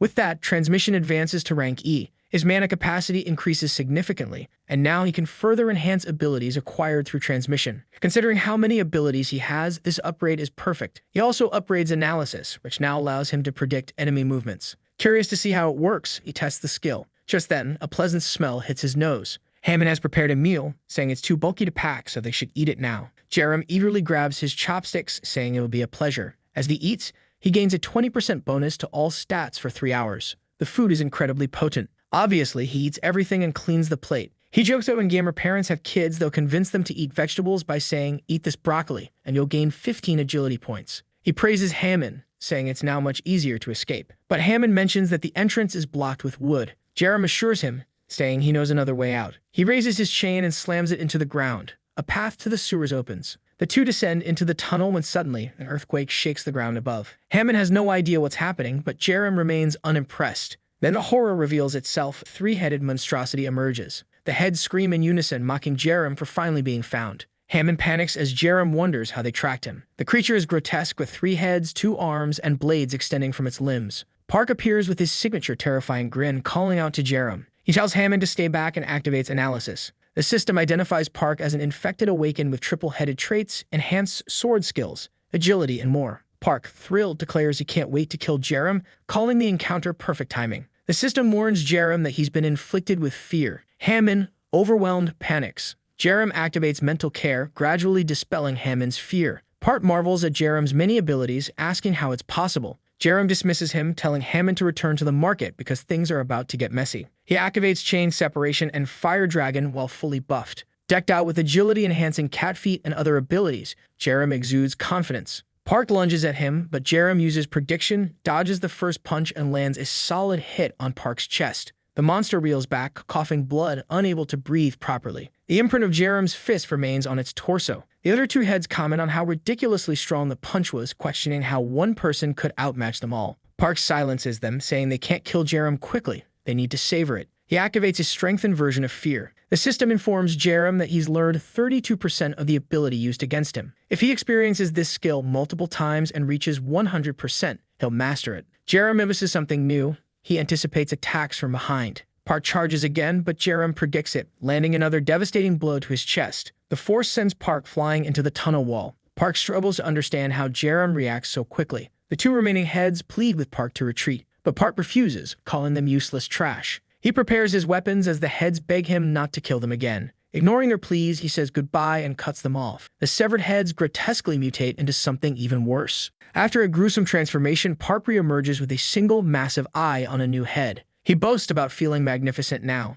Activating Fear again, Jerem's skill learning reaches 83%. Jerem is thrilled, calling Park a gift that keeps on giving. Once more, Jerem fends off the fear with ease, using his chains to defend. Finally, his fear resistance hits 100%, upgrading to rank E. Now it's Jerem's turn. He activates his own version of Fear. Park hesitates, realizing it's the same ability he used. But it's too late. Jerem lands another punch to Park's stomach. This time, Jerem follows up with a relentless combo. The monstrous head bursts, and Park's body is hurled to the far end of the tunnel. As he struggles to rise, Park finally understands. Jerem is on an entirely different level. Jerem cautiously approaches the battered Park, who is half-transformed and struggling to stay upright. Before Park can react, Jerem secures a chain around his arm and tries to pull him back. However, the monster manages to escape by abandoning half of his body. Jerem is amazed to see that even the severed arm alone is worth an orange magic stone. He quickly calls out for Hammond, asking where he is. Hammond appears, shaken, saying he's been hearing terrifying noises. Jerem explains that he couldn't finish Park off, but at least he made him retreat, and it's unlikely he'll come back. The cook is astonished that Jerem survived a fight against the transformed Park. Jerem suggests they head back. Later, Jerem tells Hammond to wait below as he climbs out of the sewer. When Hammond emerges, he asks why the monsters couldn't enter the area. To Hammond's surprise, Jerem has led them straight to Dongtak's house. Jerem calls for the professor, who appears overjoyed to see him. It turns out that Hammond and Dongtak already know each other. Hammond explains that Jerem saved him. Dongtak smiles and says Jerem helped him as well, leaving Hammond in shock at how many people Jerem has rescued. Indeed, Jerem seems to be the most altruistic protagonist, constantly saving someone here and another there. Jerem acknowledges their reunion, but suggests that all go inside since he's being pursued. The chubby professor asks why, and Jerem replies that it's because he's been killing too many enemies. Dongtak praises him, saying if that's the case, he's more than welcome. Hammond shakes Dongtak's hand, thanking him for his kindness. He then turns to Jerem, thanking him as well for everything. With this, Jerem's favorability with Hammond reaches the threshold, activating the transmission ability. A glowing Digimon-like circle appears, transferring abilities. Jerem, now learning Hammond's cooking skill, finds himself at rank F, 0% progress. He wonders if cocktails also fall under this skill. Turning to Hammond, he asks if he brought any drinks. Heading to the kitchen, Jerem decides to prepare a cocktail, not an energy drink with vodka, but one with soda. After a quick shake, the cocktail is ready. It grants it 10% stamina boost for 10 minutes. While it's not as impressive as Hammond's creations, Jerem is satisfied, knowing they'll still be useful. Meanwhile, Park is in the city, killing zombies. After each kill, he devours them, and finally his arm regenerates. Once more, he vows to kill Shin Jerem. However, he senses something approaching, a powerful energy from afar. A demon-like presence causes him to tremble, overwhelmed by its immense power. He even kneels, realizing he can't resist this being's existence. From a distance, a figure appears. Park recognizes her as the likely ruler of this area, the leader of the zombies. A plant-like tentacle emerges from her back, burrowing into the ground. It reappears on the other side, forming a giant mouth in front of the zombies. Park, mesmerized, declares that this is the queen to whom he wants to dedicate everything. The zombies gather, merging into a strange, brain-like structure with a large eye on top. This is their majesty, the 24th master of the martial arts dojo, Park Izio. It's revealed that she's the granddaughter of the legendary Dalbong. As a child, Izio couldn't stand injustice. If a chubby kid stole from her friend, she'd immediately seek revenge. She frequently fought bullies in her neighborhood and began training with her grandfather from a young age. By the age of 6, she had already turned her school into a peaceful place through sheer strength. One day in the mountains, her grandfather asked her what she would do with her power. She replied that she wanted to protect everyone so they could enjoy life. Dalbong bowed to her. All the disciples at the dojo followed suit, recognizing her as their new master. At 17, she began spreading her ideals worldwide. Once, she intervened when some men mistreated a boy, kicking them away with no hesitation. She brought the boy back to the dojo, introducing him as their newest member. The boy began training, and a year later, he joined her in standing up against injustice. One day, they encountered men harassing a girl. He boldly confronted them, asking if they wanted to die. The next scene shows both of them lying exhausted on the ground, having fought valiantly. This was the first time Izio saw someone she saved go on to save another. As time passed, more people began to follow her, drawn to her vision of a world where everyone could smile. But now, the world had become a living hell. Still, Izio brought her entire dojo with her, commanding them to use their martial arts to save others. As they charged forward, she warned that anyone who fled would die by her hands. The battle had begun, and Park Izio refused to give up on her beliefs. But then a massive figure approached her, ready to strike. At that moment, she was utterly exhausted, with no strength left to fight. Closing her eyes, she accepted that survival was impossible. However, one of her disciples stepped in front of her, taking the blow directly to his stomach. It was the very boy she had saved in the past. She screamed his name and lost her composure. With a powerful kick, she sent the brute flying and rushed to the disciple, demanding to know why he did it. The young man, bleeding heavily, smiled and said he had learned that martial arts were meant to save others. He was happy he could use what he learned in the right way. She begged him to stop talking, overwhelmed by the amount of blood he was losing, but he simply thanked her for saving him that day. It was then that Izio realized something profound. Her group was dying, protecting one another in the process. Those who had grown and trained with her had saved countless lives. But it was undeniable. Every day, more and more of them were disappearing. Their mission to save others came at the cost of their lives. Holding a flower, she whispered a wish for everyone to find a better place. That night, she resolved to eliminate all those who occupied the village. But just as she prepared, the sky turned green. It was the day the meteor struck. Instead of fleeing, one of her followers ran to her, calling for their master. The meteor hit squarely, engulfing the entire area in smoke. When Izio regained consciousness, she realized that everyone around her was melting. Her disciples turned to her, saying they felt strange and urging her to flee. But it was too late. Everyone exploded and the goo splattered onto her. She was absorbed into the amalgamation, falling to her knees as claws sprouted from her back and horns grew on her head. The desire to kill consumed her mind. When she regained some semblance of awareness, she found herself transformed. From the pile of corpses, she rose to the sky. A massive eye called her Your Majesty, urging her to consume and perfect herself. She stabbed it with her tail, draining it as the creature pledged its loyalty to the strong. Back in the city, Jerem noticed something strange. The zombies stopped moving. The system announced that Park Kun-sung had died. The zombies in front of Jerem disintegrated into sludge. A new mission appeared: prevent the Queen's perfect transformation. He had a 5-hour time limit and needed to inflict at least 50% damage on the infected ground. Sebastian appeared, warning Jerem that Izio had transformed into one of the monsters. Jerem remembered her as Dalbong's granddaughter. Well, at least we're all dealing with the same problem, Jerem muttered. Sebastian said he had already sent crows to notify Dalbong. Within moments, the old man arrived, demanding to know where Izio was. Sebastian pointed to the purple zone, saying she was at its center. Without hesitation, Dalbong sprinted toward her. Jerem told Sebastian to warn others to stay back. It was going to get dangerous. Dalbong stopped and called out for Izio. Jerem looked up, confused by what he saw. At the top of the city, a cocoon floated in the sky, absorbing everything around it. Inside, a faint face could be seen emerging. Jerem activated analysis. Park Izio, 23 years old, now the seat of the queen. She was receiving energy from multiple tubes, and once fully formed, she would no longer be able to return to her human form. Jerem informed Dalbong that they needed to sever those connections to save her. He leaped up with his flaming chains, landing a direct hit on the cocoon. However, it only lost 0.5% durability. Dalbong, at a loss, began concentrating his mana. He explained to Jerem that he could only use this technique once and urged him to watch carefully. Leaping toward the cocoon, Dalbong declared, if something is hard on the outside.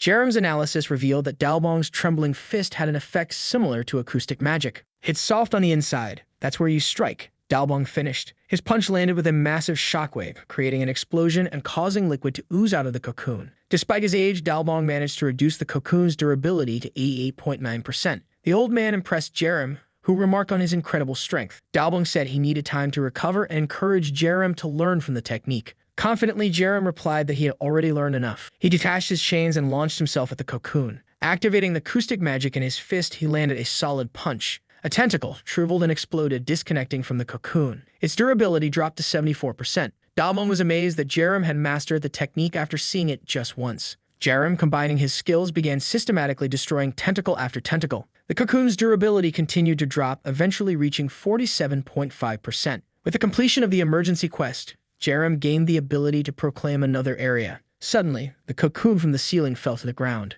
Emerging from it was none other than Queen Izio, now in an unstable transformation state. A new mission triggered: defeat Queen Izio. As she locked eyes with Jerem, the system issued a dire warning. A high-level target was now focused on him. The system advised Jerem to run. Slowly, Izio began regaining fragments of her consciousness. Jerem's prediction ability revealed she would attack from all directions. He grabbed Dalbong's arm, insisting they needed to flee. Dalbong, still calling for his granddaughter, seemed confused and reluctant to leave. Noticing Dalbong's condition, Jerem realized the old man would die if he stayed. With a burst of strength, Jerem threw Dalbong a safe distance away, activating agile movement and telling him to run ahead. Behind him, Izio emerged, flying at high speed toward Jerem. Once again, he activated prediction, identifying the paths of her attacks. He countered with his chain, defending himself. But another strike came from behind. Already prepared, Jerem blocked again, activating fear in an attempt to stall her. However, her high rank nullified the effect. Switching strategies, he activated acoustics and Blue Fire Dragon, preparing a strike. Despite the powerful combination, his attack had no effect on her abdomen. It became clear she was so strong that she didn't even bother to block. Then she landed a devastating kick on Jerem, sending him flying. He ricocheted through the forest, crashing into a wall. Izio approached him, step by menacing step. Desperate, Jerem activated wooden construction, encasing her in a barrier. He quickly got up and started running. Within seconds, Izio shattered the barrier effortlessly, resuming her pursuit. Jerem ran toward the base, hearing Dalbong and Ney calling out for him. As one of her attacks neared his back, he activated his area proclamation ability. A barrier formed around the house, protecting everyone inside. Jerem barely managed to dive through as the barrier deflected her attacks. Now within the safe zone, he was prompted to choose combatants. The fewer selected, the stronger the buffs they'd receive. Knowing Dalbong couldn't fight his own granddaughter, Jerem chose himself as the sole combatant. Immediately, the buff took effect. Energy from everyone within the area flowed into him, dramatically increasing his mana and strength. Dalbong marveled at the transformation as Jerem instructed everyone to retreat indoors. He declared that he alone would face Izio. The group obeyed, retreating to safety. Meanwhile, Izio's tentacles began piercing through the barrier, tearing it apart. The globe of energy shattered and the two faced off. Stretching out his hand, Jerem vowed this time would be different. Combining Dilution technique with wooden construction, he created a massive wooden foot to crush her. By the time Izio noticed the attack, it was too late. The foot descended, seemingly crushing her, until her tentacles intercepted, tickling the surface. Frustrated, Jerem pressed harder, but she broke through again. Undeterred, he leaped for a follow-up, enhancing his attack with Crushing Palm. From afar, Dalbong couldn't believe what he was witnessing. As Jerem's palm struck, energy surged, forcing Izio into the ground.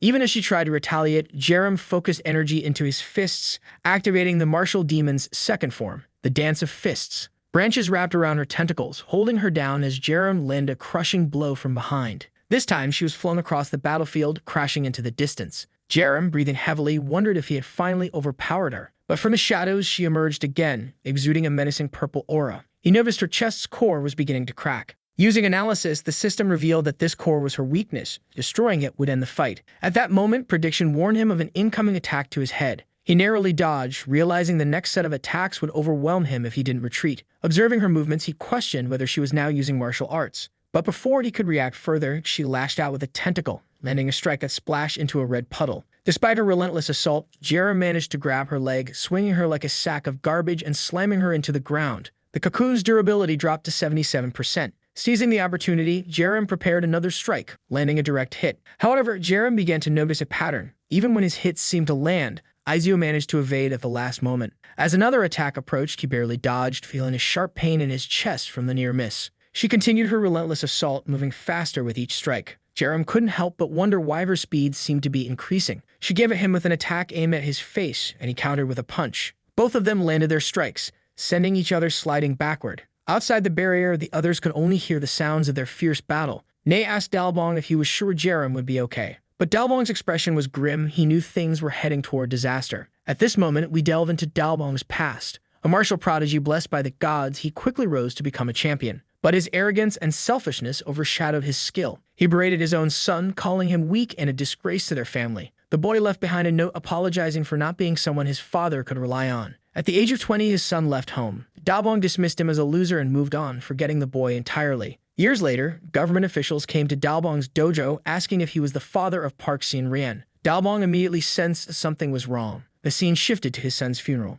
A little girl sat on the floor crying while others murmured about how tragic the car accident was. Dalbong stood frozen, unsure of what to do. The girl looked up at him and recognized his face from a photo and ran to him in tears, asking if he was her grandfather. Until that moment, Dalbong hadn't known he had a granddaughter. With no other family, he was left to raise her. Despite being too old to care for a child, Dalbong did his best. It wasn't easy. One day, he asked her what she wanted to do with the power she gained from martial arts. She replied that she wanted to protect everyone so they could enjoy their lives. Dalbong smiled, gently patting her head, telling her she was far better than he ever was. It was that he realized he had something far more precious than martial arts. Though he hadn't known how to raise her properly, she grew into an adult with a heart purer than anyone else's. She soon became the most valuable treasure in his life. Yangshun, standing beside him, asked why he was just standing there. Dalbong was contemplating the martial demon's final form, a technique that exchanged one's life force for a celestial body. He told Yangshun to take care of things if Izio returned, then whispered that he loved his granddaughter deeply. As a blue aura enveloped him, Yangshun shouted, asking what Dalbong was doing.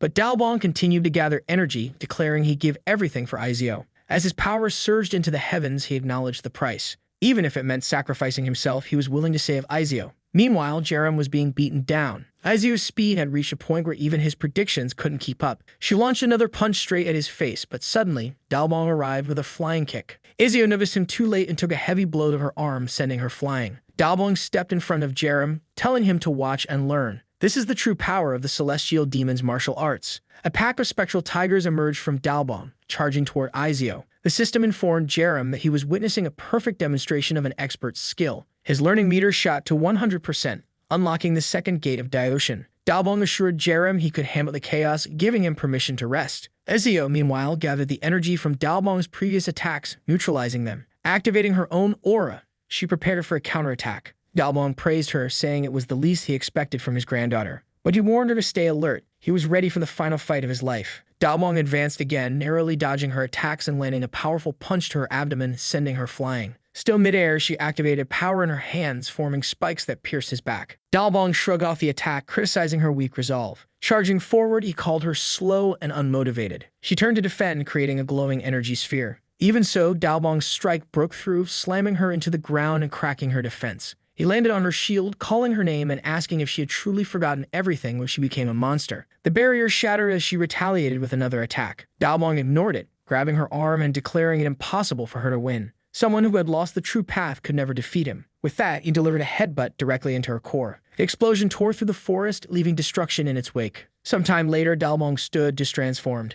In front of him, Izio remained standing. He couldn't believe she was still alive after everything. She stretched her arm, forming another attack, the same move that had killed Park earlier. Dalbong advanced, undeterred, declaring he would destroy everything if that's what it took. He landed a punch squarely in her face, sending her flying. But Izio appeared above him, ready to deliver a kick. This time, Dalbong was too slow and was struck, slamming into the ground. As Dalbong collapsed, weakened, Queen Izio wasted no time and approached him with a flurry of strikes. Jerem, seeing the danger, called out to the old man and rushed to attack her from behind. Once again, she dodged his attack effortlessly. But Dalbong followed it up with a heavy kick, and together they seemed to be gaining ground against her. However, she retaliated, landing a brutal hit on Dalbong's jaw and a powerful kick to Jerem's ribs. The battle had dragged on, and Izio only seemed to grow faster and stronger. Jerem was slammed into a wall again, leaving the people at the base in disbelief. Even the two strongest fighters together couldn't bring her down. As Izio advanced toward Dalbong, he tried to land another punch, but she blocked it and lifted him by the neck. She prepared a clawed hand to finish him, but Dalbong called her name and touched her face. For a moment she froze. Memories of their time in the mountains together, smiling and happy, flashed through her mind. She let out a scream, dropping Dalbong. Realizing this was his final chance, Dalbong gathered all his remaining mana and activated the 8 Gates technique one last time. Izio retaliated, firing a web-like attack at him, but Dalbong pressed forward, striking her crystal directly with his celestial palm. His mana flowed through her body, causing the crystal to crack. With his strength spent, Dalbong turned to Jerem and told him to finish it. Jerem leaped into action, activating the second form of the martial demon. With a flurry of tiger dance strikes, he finally sent her flying. Her body crashed to the ground as the system announced that her core had been completely destroyed. The emergency mission was over and the queen had been defeated. Exhausted, Jerem collapsed to the ground as the area proclamation deactivated. His vision blurred as he saw people rushing to Dalbong's side. The system informed him that he was about to receive an incredible achievement for completing an impossible mission. Sometime later, Jerem woke up in a bed, groggy and confused. For defeating the queen, he had earned a new ability, the power to combine 2 skills into a temporary new one. As he pondered this skill synthesis concept, someone called his name. It was Nay. She asked if he was feeling better, but he was still disoriented, unsure where he was. Nay explained that he was in a new building they constructed in Sector 2. Confused by the mention of Sector 2, Jerem got up to look outside. To his shock, he saw a thriving city that had been built while he was unconscious. Nay informed him that he had been asleep for over a month. She jokingly mentioned that it was thanks to a catheter system draining his body. Jerem, both surprised and mildly embarrassed, watched as she left to fetch the doctor. Moments later, the doctor arrived, greeting him as the leader. Jerem was taken aback by the title. The doctor explained that, according to Nay, Jerem was the one who had built the foundation for this place and had nearly died protecting the village. Though embarrassed, Jerem admitted the doctor wasn't entirely wrong. The doctor extended his hand, channeling mana, and Jerem asked if he had awakened. The doctor confirmed that he had, thanks to a magic stone given to him by Nay. He assured Jerem that with another week of care, he'd be back to normal. Jerem, however, felt much better already. As the doctor left, Jerem activated transmission, forming a glowing circle around them. He gained the rank F medicine skill, allowing him to heal targets using mana. The system immediately combined it with his acoustics ability to create a healing sound. Activating it, Jerem felt a refreshing sensation as his body rapidly healed. Ignoring the doctor's warnings, he got out of bed, declaring himself 100% recovered. Both Nay and the doctor were shocked by his quick recovery after such a long rest. The doctor commended him, calling him an extraordinary awakened individual. After everything was settled, the doctor left and Nay asked what ability Jerem had used. He brushed it off as something new, but was more curious about how everything had changed. Nay offered to guide him around the city, explaining the developments. The townspeople, excited to see him awake, greeted him as their savior and leader. Jerem felt awkward and overwhelmed by the attention, unsure of who all these people were. He turned to Nay, asking what she had been telling everyone. She confidently replied that she'd simply told the truth, that he was the leader who had saved them all. Blushing, Jerem asked if these people were the survivors from the city. Nay confirms that since Jerem defeated the queen, the purple ground had disappeared. This allowed them to rescue many people and use crystals to awaken others. Jerem asks if it was difficult to collect so many stones. She explains that Professor Sebastian discovered a cache while exploring several tanks surrounded by dead zombies with crystals nearby. Jerem then asks about Dalbong and Izio. Nay says they are in Sector 1 and suggests he go see for himself. When they arrive, Jerem is astonished by the size of the facility. It looks like a modern hospital, complete with electricity. Nay explains they salvaged generators from the city and were rebuilding everything. As they enter, Jerem sees the doctor standing next to two bodies. He immediately asks about Dalbong's condition. The doctor explains that Dalbong's spine is severely damaged. Even if he survives this crisis, it's unlikely he'll ever walk again. Jerem notices Dalbong's white mustache and wonders if it's always been that color or if he's just noticing it now. He then asks about Izio. The doctor says her vital signs are stable, but her mind shows no signs of regaining consciousness. Nay pulls Jerem aside, holding his hand and placing it on Izio's head. Suddenly, they find themselves in front of a black sphere. Jerem is disoriented, unsure of where they are. Thankfully, the system explains that they are inside Park Izio's mind. Because Jerem had witnessed the perfect demonstration of an expert, his mental care ability had advanced to rank E. May explains that Izio's mind is corrupted. Using analysis, Jerem sees that her mind is surrounded by a barrier of despair. May admits she has tried to enter countless times but found it too difficult to break through. Jerem suggests breaking the barrier, but Nay warns that doing so would cause Izio's mind to shatter. They would need to rescue her before that happened. Jerem, confident, says he has an idea worth trying. He combines mental care with fear, creating a new ability, mental pressure. Activating it, he feels an overwhelming power in his hand. He touches the barrier and energy begins spreading across it. The entire sphere fragments, leaving Nay amazed. She asks how he managed to do it on his first try. Jerem simply replies, "I'll be back soon," and dives in. Inside Izio's mind, he sees a corrupted zombie accusing her of causing its death. Izio punches the zombie, killing it, but more keep coming. The apparitions berate her, calling her a cowardly disgrace and questioning if this is what they deserve for following her. Despite their words, Izio doesn't hesitate. She keeps fighting, finishing them off one by one. Even as they cry out in pain, she pushes forward.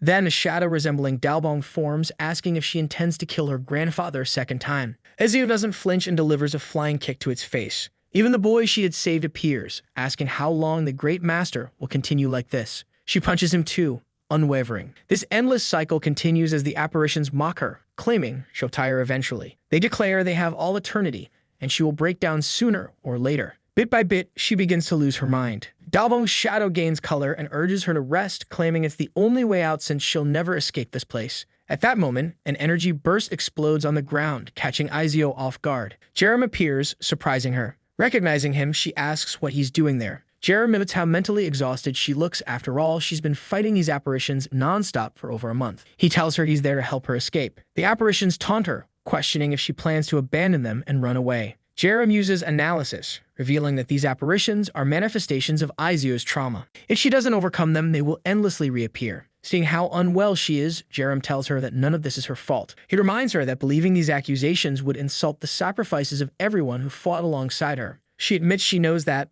but it's hard to accept. Jerem points to the apparitions. Do they really look like the comrades you remember? Izio begins recalling those she fought alongside. The boy who sacrificed himself to shield her. The people who stood in front of her as the meteor fell to protect her. She remembers that, until the end, they were pure martial artists. It was her own fear of being insufficient that had transformed her comrades into monsters. To lend a hand, Jerem activated his mental power. He walked toward the creatures and stopped in front of them. He bowed and apologized for insulting their legacy like this. The ghosts seemed confused, but not for long as Izio once again started destroying them. With that, the mental barrier seemed to dissolve as well. The creatures transformed back into her comrades. They told her that now she was truly the master they had known. They approached her and told her not to resent them like this. They had cherished their time by her side. They would always remain in her memories, but now it was time for her to follow her own path. Izio called out to them as they disappeared into the air. With this, she managed to overcome her trauma. She turned to Jerem and thanked him for his help, but he responded that she had saved herself, not him. Now it was time for both of them to return to the real world. After crossing the void, she woke up in the hospital. Immediately, she sat up and called for her grandfather. She completely ignored Jerem and ran to Dalbong,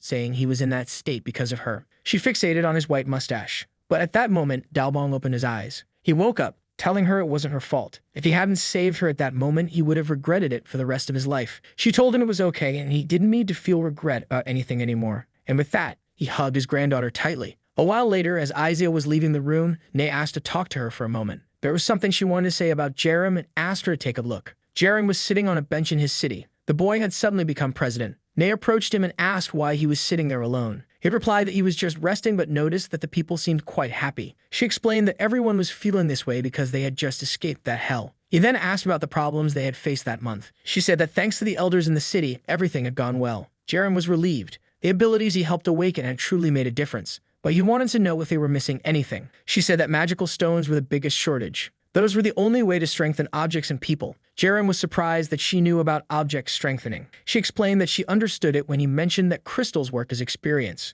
He remembered saying that.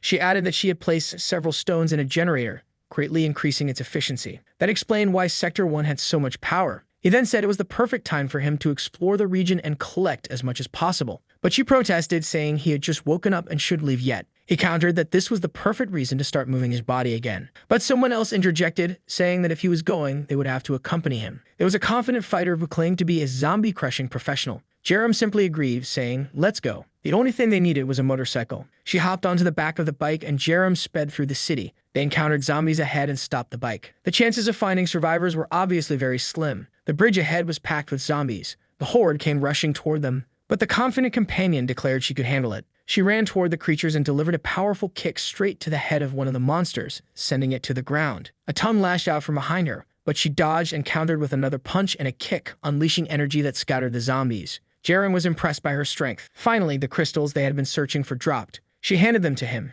and he opened his inventory. She was curious about what that was, and he explained it was just one of his abilities. She asked if they were going to the city, and he said, "Of course." Once on the street, Jerem looked up and saw something surprising. A message indicated that to the south there was an area using a protective shield. Jerem wondered how people had advanced so much. It seemed to be an organization also known as SHIELD. It was founded with a motto of justice by a national actor named Lee Sang-kyul. The old man stood before the crowd, shouting that SHIELD would protect everyone. The crowd erupted in cheers. Meanwhile, soldiers were shown shooting zombies, fulfilling Sang-kyul's promise. But that was only the beginning. Soon, they began expanding. Sang-kyul raised the hand of a soldier, declaring them the heroes who protected everyone. He encouraged people to appreciate these brave individuals risking their lives. As a result, rewards for fighters increased, creating growing inequalities. A social pyramid formed. While the soldiers pretended to do most of the work, ordinary people were left carrying the burden and doing manual labor. The poor were soon living in tents, while the military and Sang-kyul indulged in luxury. Then the experiments began.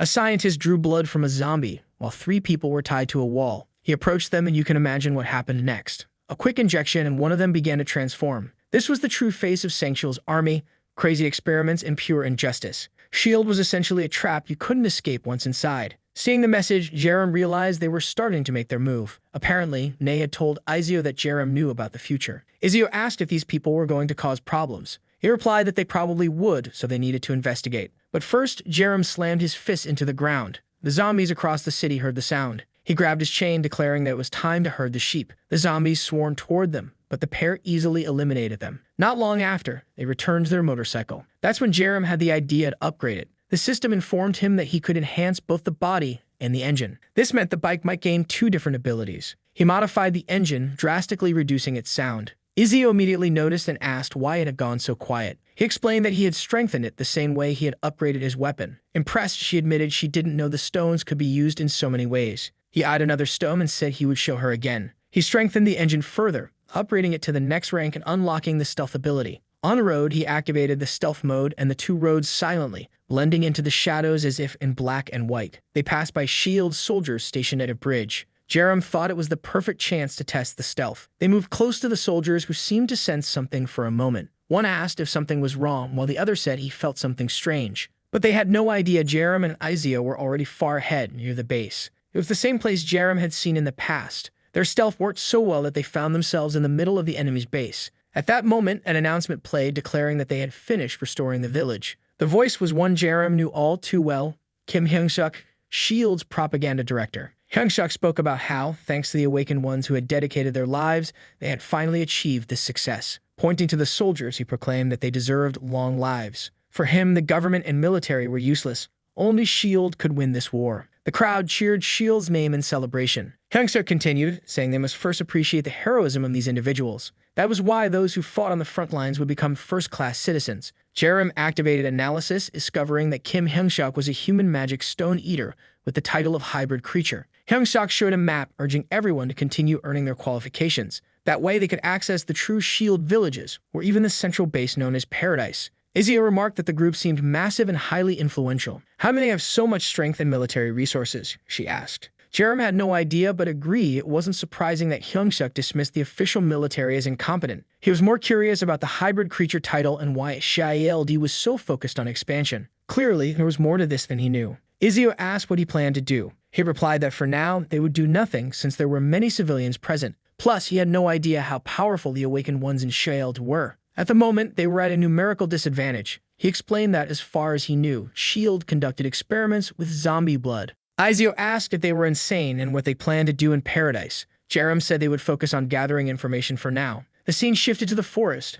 where a crow flew overhead. S.H.I.E.L.D.'s army was advancing, carrying injured men on stretchers. One soldier muttered that the operation had fallen into a trap and was now a complete failure. Zombies began approaching as the soldiers prepared for battle. They started shooting, using shields to hold back the horde. Some zombies fell, and the soldiers grew optimistic, thinking they might hold out. Then the larger zombies appeared. One soldier shouted for them to block the attack. 3 soldiers tried to brace themselves, but they were crushed. Others opened fire, but despite hitting their marks, it was too late. A group of long-tongued zombies attacked from behind. Realizing his mistake, one soldier knew this was the end. But suddenly, a long-tongued zombie was struck in the head, 2 falling instantly. Confused, the soldier looked around, unsure of what had happened. It was Jerem and Izio arriving in style. In mere seconds, they cleared the entire horde of zombies. Jerem asked if the soldiers were okay, but the soldiers, overwhelmed by the pair's strength, were more afraid than reassured, demanding to know who they were. Jerem explained that they had come after seeing the message in the city. He then asked if they were part of the organization called S.H.I.E.L.D. The scene then transitions to Hyung-suk's office, where he tells someone to come in.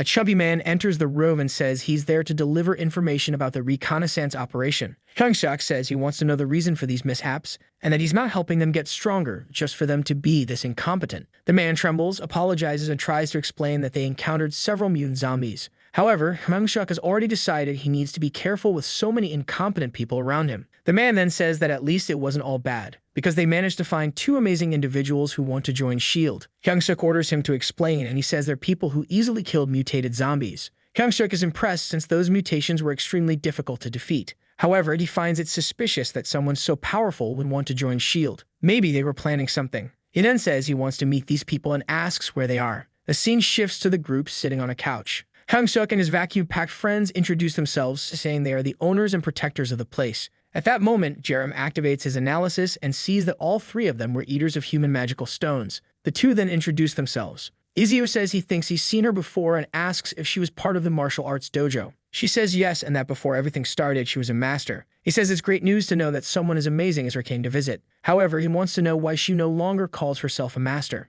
Izio explains that she no longer has any comrades, so she's a master to no one, all because of the zombies. The man says he understands and now wants to know why the 2 are there. Jerem says it's because they don't want to lose anyone else around them. He's been observing the actions S.H.I.E.L.D. has taken to protect people and believes it's a good place to be. Wow, the protagonist lies without hesitation, doesn't he? The guy doesn't even blush. Hyung-suk says that's right. Here, they prioritize actions over words. Jerem then says that's why they came. They also want to help save more people and prevent chaos from taking over. Hyung-suk is thoughtful. He initially thought these 2 were there for power. If what they're saying is true, maybe it could be useful. He then asks why the 2 don't join the Vigilante Squad. If they manage to gather enough achievements, they could enter Paradise. Jerem interrupts and says that's not what they want. All they want is to help protect people. Hyung-suk says that's fine then. They'll stay in the Vigilante Squad and don't need to worry about this so-called Paradise. Jerem then comments that based on what he saw from the previous team, they'll meet people who won't just get in the way. Vacuum Pack No. One says the kid is pretty arrogant and asks if he's underestimating S.H.I.E.L.D.'s power. But then Hyung-suk interrupts and says the 2 of them in the same squad are already more than enough in terms of power. The 2 get visibly annoyed, veins popping on their faces, and ask if she's looking for a fight,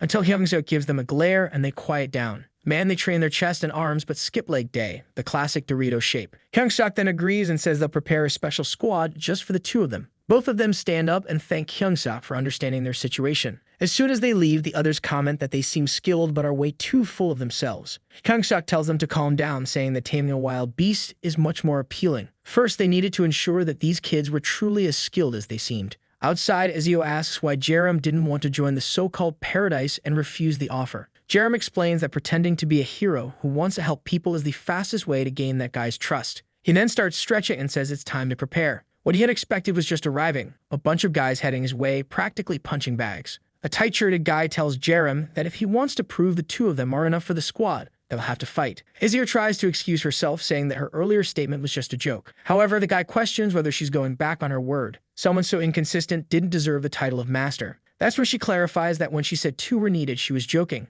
In reality, just 1 was enough. Wow, she really caught him off guard there. The men start rushing at her, calling her a bastard, but she's confident and just gives them a little hand signal. Still, you have to hand it to these guys. One even has a man of fist. Too bad he gets kicked square in the face. 1 punch to another's face and a hit to the chest of the last one. The poor guy's stomach twists and are all sent flying. The onlookers comment that she's tearing them apart, but even with all of them attacking simultaneously, they didn't stand a chance. Another beautiful kick executed by Izio. The tight-shirted guys are terrified of the strength of Jojin martial arts.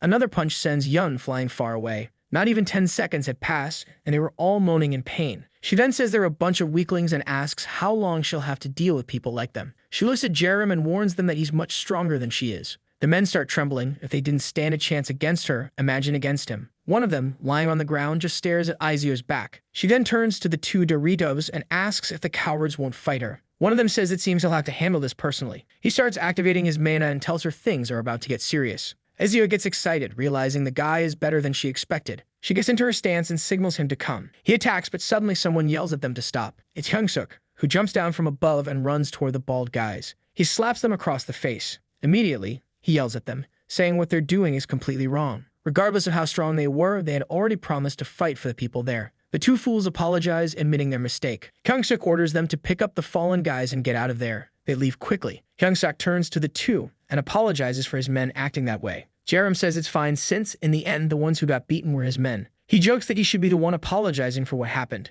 But Hyungsuk insists that it was their fault, so he apologizes again before leaving. Jerem is impressed by how well that guy fakes being genuinely sorry. Back in his office, Hyungsuk is amazed at the strength of a martial arts dojo master. Not to mention that the girl said the other guy was even stronger than her. He smiles, already planning to take full advantage of the 2. In the next scene, we see Izio practicing. A bunch of elders is following her, and it's been a week since they joined S.H.I.E.L.D. She tells everyone how time flies and announces that the morning training session is over. The group seems exhausted but happy. A scene shifts to the cafeteria where Jerem is cooking. The guy is still making that hearty food for everyone. What a genuinely nice guy. The group studies their band-aids while he serves the food. During this time, he and Izio have fully integrated with the people. One of the women says she feels bad for not being able to help, but she's grateful for the food. Jerem tells her not to worry. He does it because he enjoys it, so she should just eat. The woman then looks at her daughter beside her and tells her to thank the captain. Jerem activates his analysis. The girl's name is Siu Yerem, a 10-year-old with a skilled dreaming girl. Naturally, he's curious about this ability.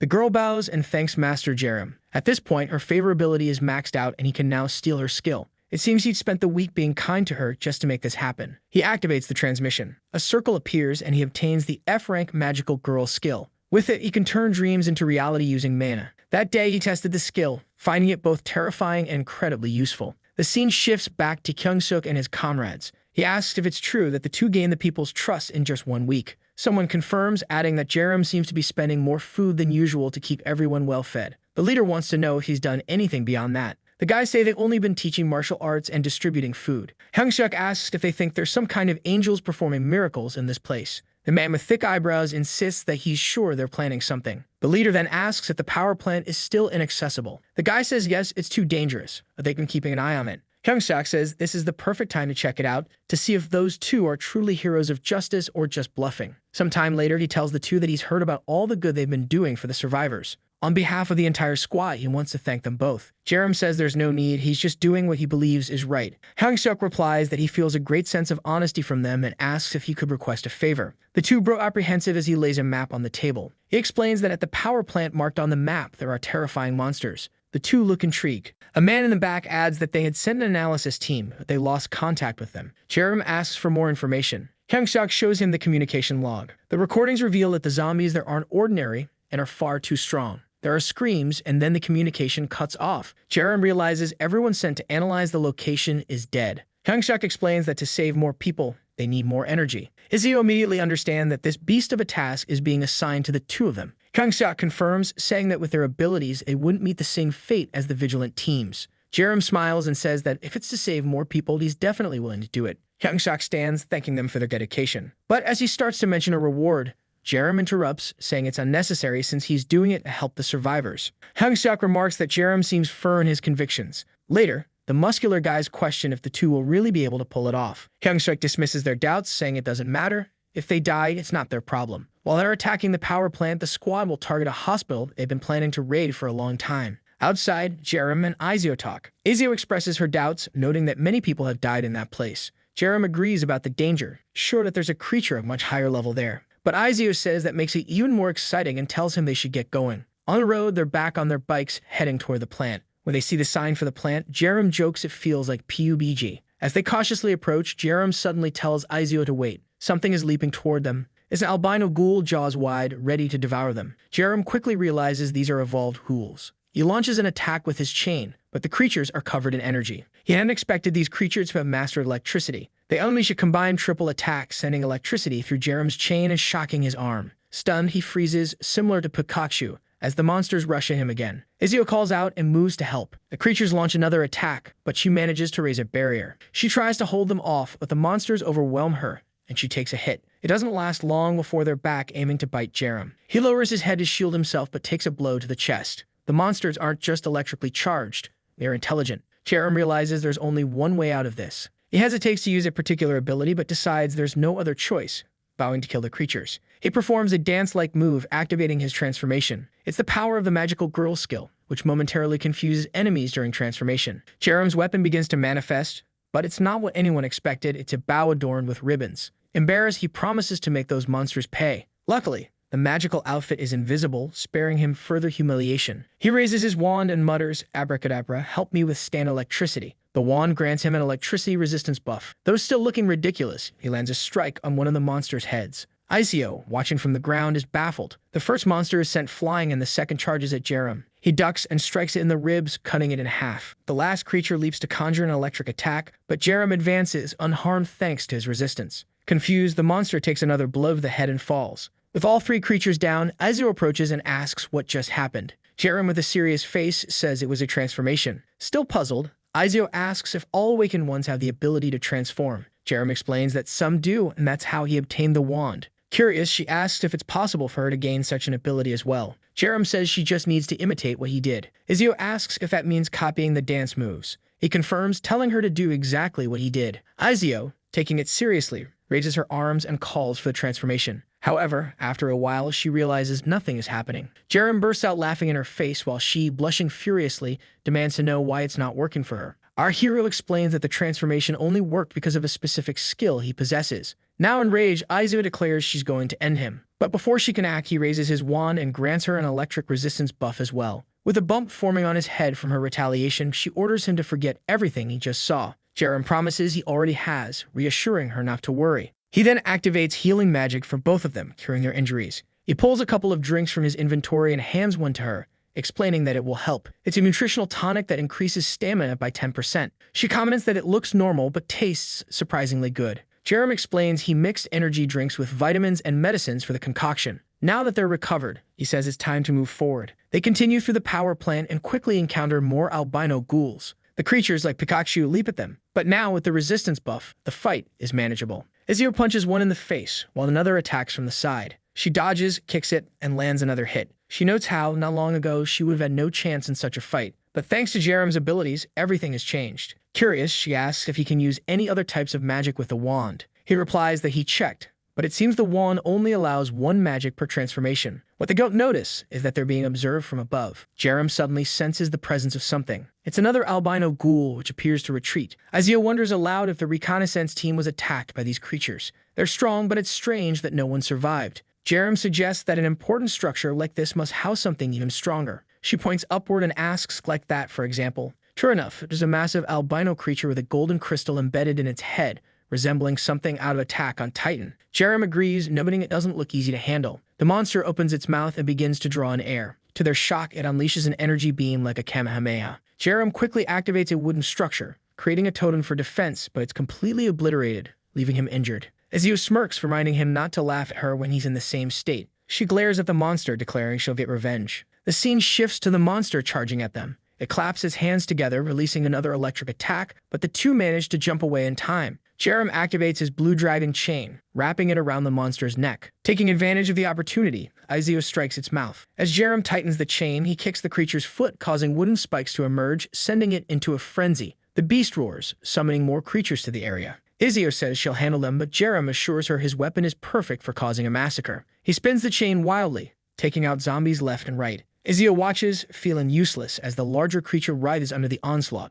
Seeing immobilized, she seizes the chance, leaping to deliver a final blow, a powerful kick to its chest. The scene shifts to the mountains, where a man observes everything from a distance, impressed. He reports back to the base, confirming that the two were successful. At the base, the news spreads quickly. Hyung-suk can't believe not only that they succeeded, but that they did so incredibly fast. He starts imagining how having these two on his team could make him second in command in no time. As he revels in this thought, someone appears behind the informant and asks if he's done sending the message. The man jumps in surprise and turns to see Jerem and Izio. The poor guy hadn't expected to be caught so easily. Jerem tells him not to be too surprised. He'd suspected they weren't the only ones there. He acknowledges that it's natural for people to send observers to track their results. The informant nervously agrees, admitting that's exactly why he was there. However, Jerem admits how strange it is that he sent his report in secret. He pressures the man, who begins to feel intimidated. The man insists that they trust Squad 3 completely. He claims he stayed quiet to avoid interfering with their hunt. Jerem asks if he's certain about that.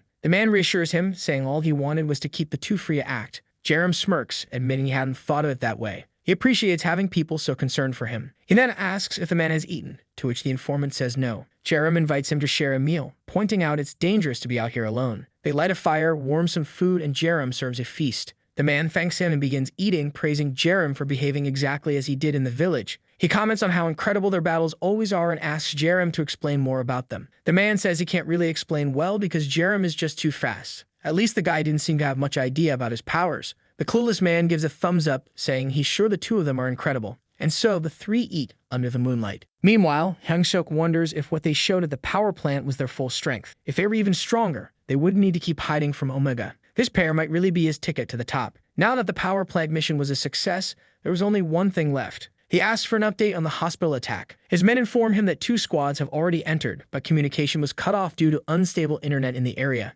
However, based on the last reports, everything seemed to be going smoothly. Hyung-suk feels excited. 2 successful attacks on the same day would be perfect for his plans. He orders his team to pass along instructions for them to proceed slowly since time is on their side. The scene shifts to the hospital. Someone grabs a huge zombie by the mouth. It's the tight-shirted squad. The creature falls to the ground, and one of them stomps on its head. As they move with the team, one of them asks about communication with Squad 2. He's told the last message was received 30 minutes ago when they reached the 11th floor. The man glances upward, remarking that his friend is too impatient. They should take this step by step. Another reassures him, saying the leader is very skilled, so there's no need to worry. But that's when the ground begins to shake. A voice comes over the radio, urgently requesting reinforcements for the 13th floor. The man immediately tells the team they need to move quickly. They start climbing the stairs, encountering another large zombie on the way. A punch to the face takes it down. As they approach the door to the 13th floor, he tells everyone to prepare since they don't know what's behind it. The team looks tense, and naturally, the shield bearers take the lead. As they enter, they comment that nothing is in sight. Someone whispers that whatever's there must be hiding among them. Suddenly, they hear a cry for help. One of the men recognizes it as the leader's voice and rushes toward the sound. By the door, a figure begs for assistance. In the middle of what looks like a stage, the person is kneeling, pleading for help. As the group approaches, one of the helmeted men tells the leader to stay calm. But when the flashlight illuminates the figure, they see something controlling its head. The creature speaks, saying it has finally found the rest of them. They realize too late that it's a trap. The doors slam shut, and more of their former comrades appear. The ceiling is entirely consumed by what looks like flesh. The leader shouts for everyone to start shooting. They fire on their former allies while the leader yells that they need to get out of there. Suddenly, someone attacks from behind. The leader turns, cursing, and transforms into a wolf. He slashes at the attacker's face, sending him flying. But the man evades and laughs. Tentacles begin descending from the ceiling, wrapping around everyone's necks. The leader turns to see several heading his way. With so many of his men dying around him, he realizes he made a grave mistake entering the 13th floor. The attacker doesn't let him escape easily, leaping toward him. Back at the base, Hyung-suk grows impatient. He asks if there's any new information, but his men say there's still no contact. Since the squads ascended a few more floors, communication has been lost entirely. Just then, they receive a report from the leader of Squad 1 requesting a response. Hyung-suk grabs the microphone, asking for an update on the attack. The leader reports that they've reached the top floor but are facing a small issue. They'll need many more awakened fighters. Hyung-suk feels uneasy since if even that guy can't handle it, it must be serious. He tells the leader to hold out as long as possible while he arranges reinforcements. Unbeknownst to him, the leader's mind is already under control and he thanks Hyung-suk for the reinforcements. Back with Jerem's group, they've just finished their meal. The informant thanks them for the food and says he's heading off, but then he receives a message over the radio saying there's trouble at the hospital. He's told to request assistance from the 3rd Squad as this order comes directly from the chief. The man acknowledges and heads over to Jerem, asking if he can help. Jerem agrees and asks for the hospital's location. The next scene shows them speeding on a motorcycle, arriving at the site of the massacre. Jerem asks if it was the leader of Squad 1 who called for reinforcements. The man confirms it was him, using the walkie-talkie to request more awakened fighters. Jerem finds it odd and asks to speak with the chief. Hyung-suk picks up the microphone, asking what the problem is. Jerem asks if, aside from himself and Izio, the remaining squad members together equal at least 10% of the group's total strength. Though confused by the question, Hyung-suk answers no, as the 2 leaders are also quite strong. Jerem then wants to know why the leader made such a request. If weaker awakened fighters were enough, there'd be no reason to call for everyone. Hyung-suk replies that in an emergency, even a cat can sometimes be useful. Our boy, however, says that if he were in the leader's position, he would have requested the support of Squad 3, not everyone. The man asks what he's trying to say. Jerem replies that the request seems too vague and illogical for someone genuinely in trouble. This whole thing about sending as many awakened fighters as possible doesn't add up. Hyung-suk grows thoughtful. It really is odd. The leader of Squad 1 asked for multiple awakened fighters but didn't specifically request Jerem, the strongest. Jerem says he already knows the worst-case scenario. He explains that for a hunter, there's nothing better than weak prey.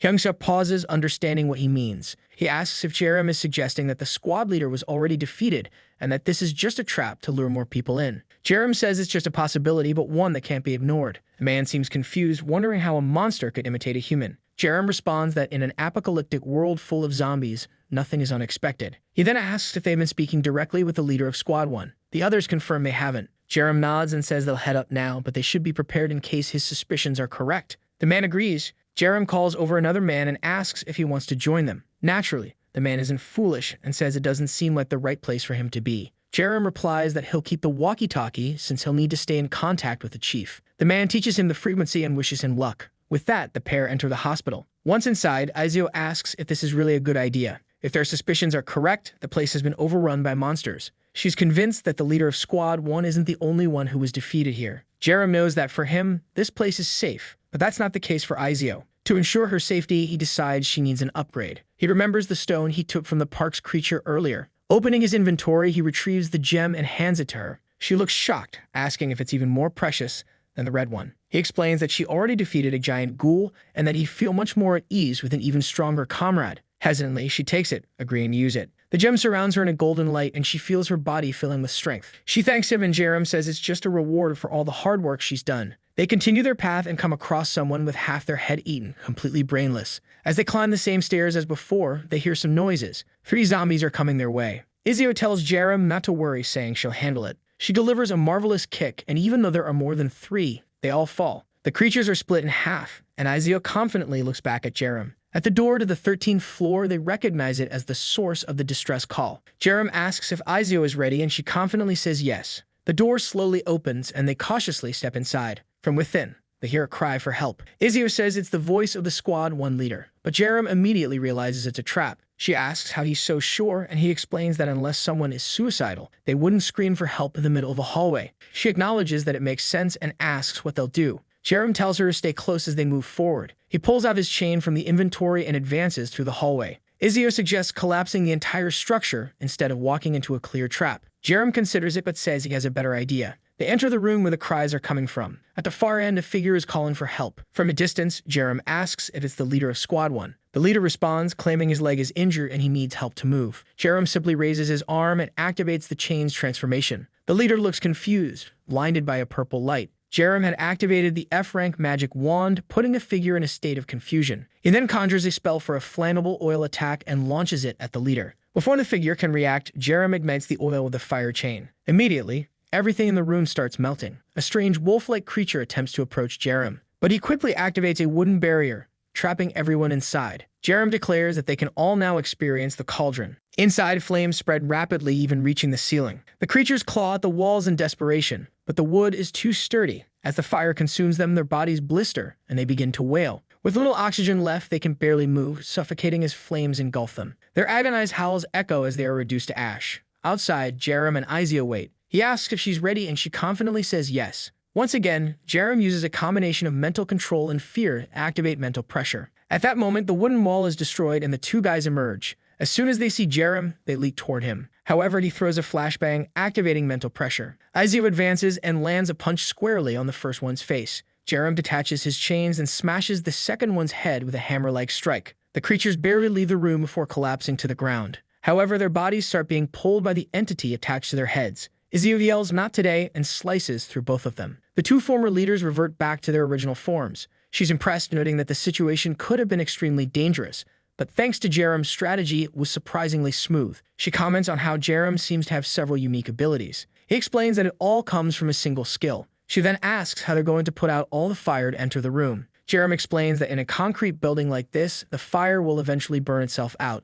Time passes. The room is filled with smoke, and Jerem is certain that no one could have survived. Something on the ground catches their attention, a golden stone. Izio wonders if it came from the main body. Jerem picks it up, confirming her suspicion. However, she comments that it seems less powerful than the stone he gave her earlier. Jerem responds that it appears the main body wasn't as dangerous as they initially thought. Izio asks if more creatures as dangerous as this one will start appearing frequently. He says yes, which is why they'll need to be increasingly cautious. But for now, it's time to head back. In a display of humility, Jerem even retrieves the bodies of the two fallen men. Later, Hyung-suk approaches the pair. He admits he had no idea there were monsters capable of controlling people. He tells the duo that if it weren't for their kindness, the entire squad would have been wiped out. He promises never to forget the kindness they've shown. But before anything else, he needs to report this to the higher-ups. He asks them to wait for a moment, and Jerem agrees. As Hyung-suk walks away, Izio comments that his attitude seems to be changing. Jerem explains that it's obvious. Hyung-suk lost everyone who was extremely useful to him. Now backed into a corner, he's in a desperate situation. She realizes that to him, they are now his only solution. Jerem sees this as a perfect opportunity. They'll replace the fallen team members, get closer to the higher-ups, and infiltrate S.H.I.E.L.D. even further. At this rate, they'll enter the so-called paradise in no time. The door opens, and Hyung-suk asks if they can talk for a moment. Jerem agrees, and the scene shifts to the reception area. Hyung-suk explains that he spoke with the higher-ups and mentioned the duo's performance. Jerem seems intrigued. Hyung-suk says he understands they don't want public recognition, but he couldn't provide false information to the team. As a result, the commander wants to meet them. Jerem hesitates, asking if they really need to meet in person. Hyung-suk confirms, explaining that the commander is extremely busy, so they'll need to deliver the information themselves. Jerem agrees, asking when they'll go. Hyung-suk assures him it will be in 2 or 3 days and transportation will be provided. Izio then asks what life is like in this so-called paradise. Hyung-suk explains that nothing in this world is as good as it was before the accident, but there's no safer place in Korea than paradise right now. Izio expresses her excitement at hearing this. Hyung-suk tells her she'll understand once she sees it, and he's certain she won't be disappointed. Man, Hyung-suk really knows how to fake being a nice guy. What a snake. A while later, the duo is resting outside. It won't be long before they meet Lee Sang-cheol, and Jerem knows he needs to be prepared. He opens his inventory, wondering if it's possible to further enhance his transmission skill. The system asks if he wants to use the 2 stones he received to upgrade the ability. Finally, Jerem is getting what he needs most.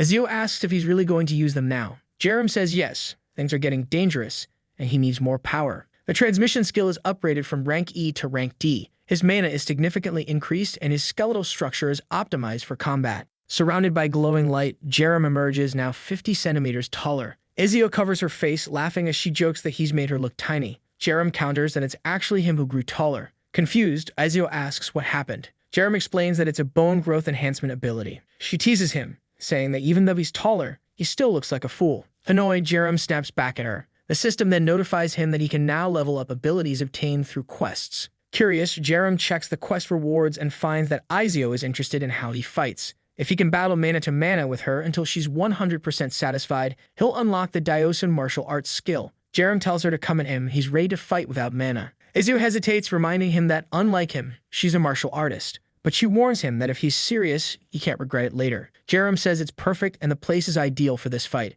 Izio gets ready and announces she's coming for him. Jerem is excited to witness the true skill of a martial arts master. She comes at him with a dangerous and stunning kick, but Jerem manages to block it. He's shocked at how much power her slender legs pack. It's heavier than he expected. He tries to grab her leg, but she pulls it back, saying she won't let that happen. With a punch to his arm, she sends Jerem flying. Before he can recover, she leaps at him with another beautiful attack. A heel strike he barely blocks, falling to his knees. Just as he regains balance, she spins around for another strike. Jerem looks nervous, but there's a strange calmness in his expression. He counters her kick with a punch, causing an explosion of force. Izio was impressed that he can exert so much strength without even preparing. Jerem goes for another punch, but Izio floats into the air. As she lands, Jerem is already charging toward her. She dodges and smugly says that this is what true martial arts look like, landing a palm strike to his stomach. The impact leaves a visible mark, almost like a tattoo, on Jerem. Panicked at the idea of losing, Jerem retaliates with a quick combination of attacks. But Aizo's movements are too smooth and fluid. As she lands another palm strike, Jerem is fascinated, trying to understand her techniques. At that moment,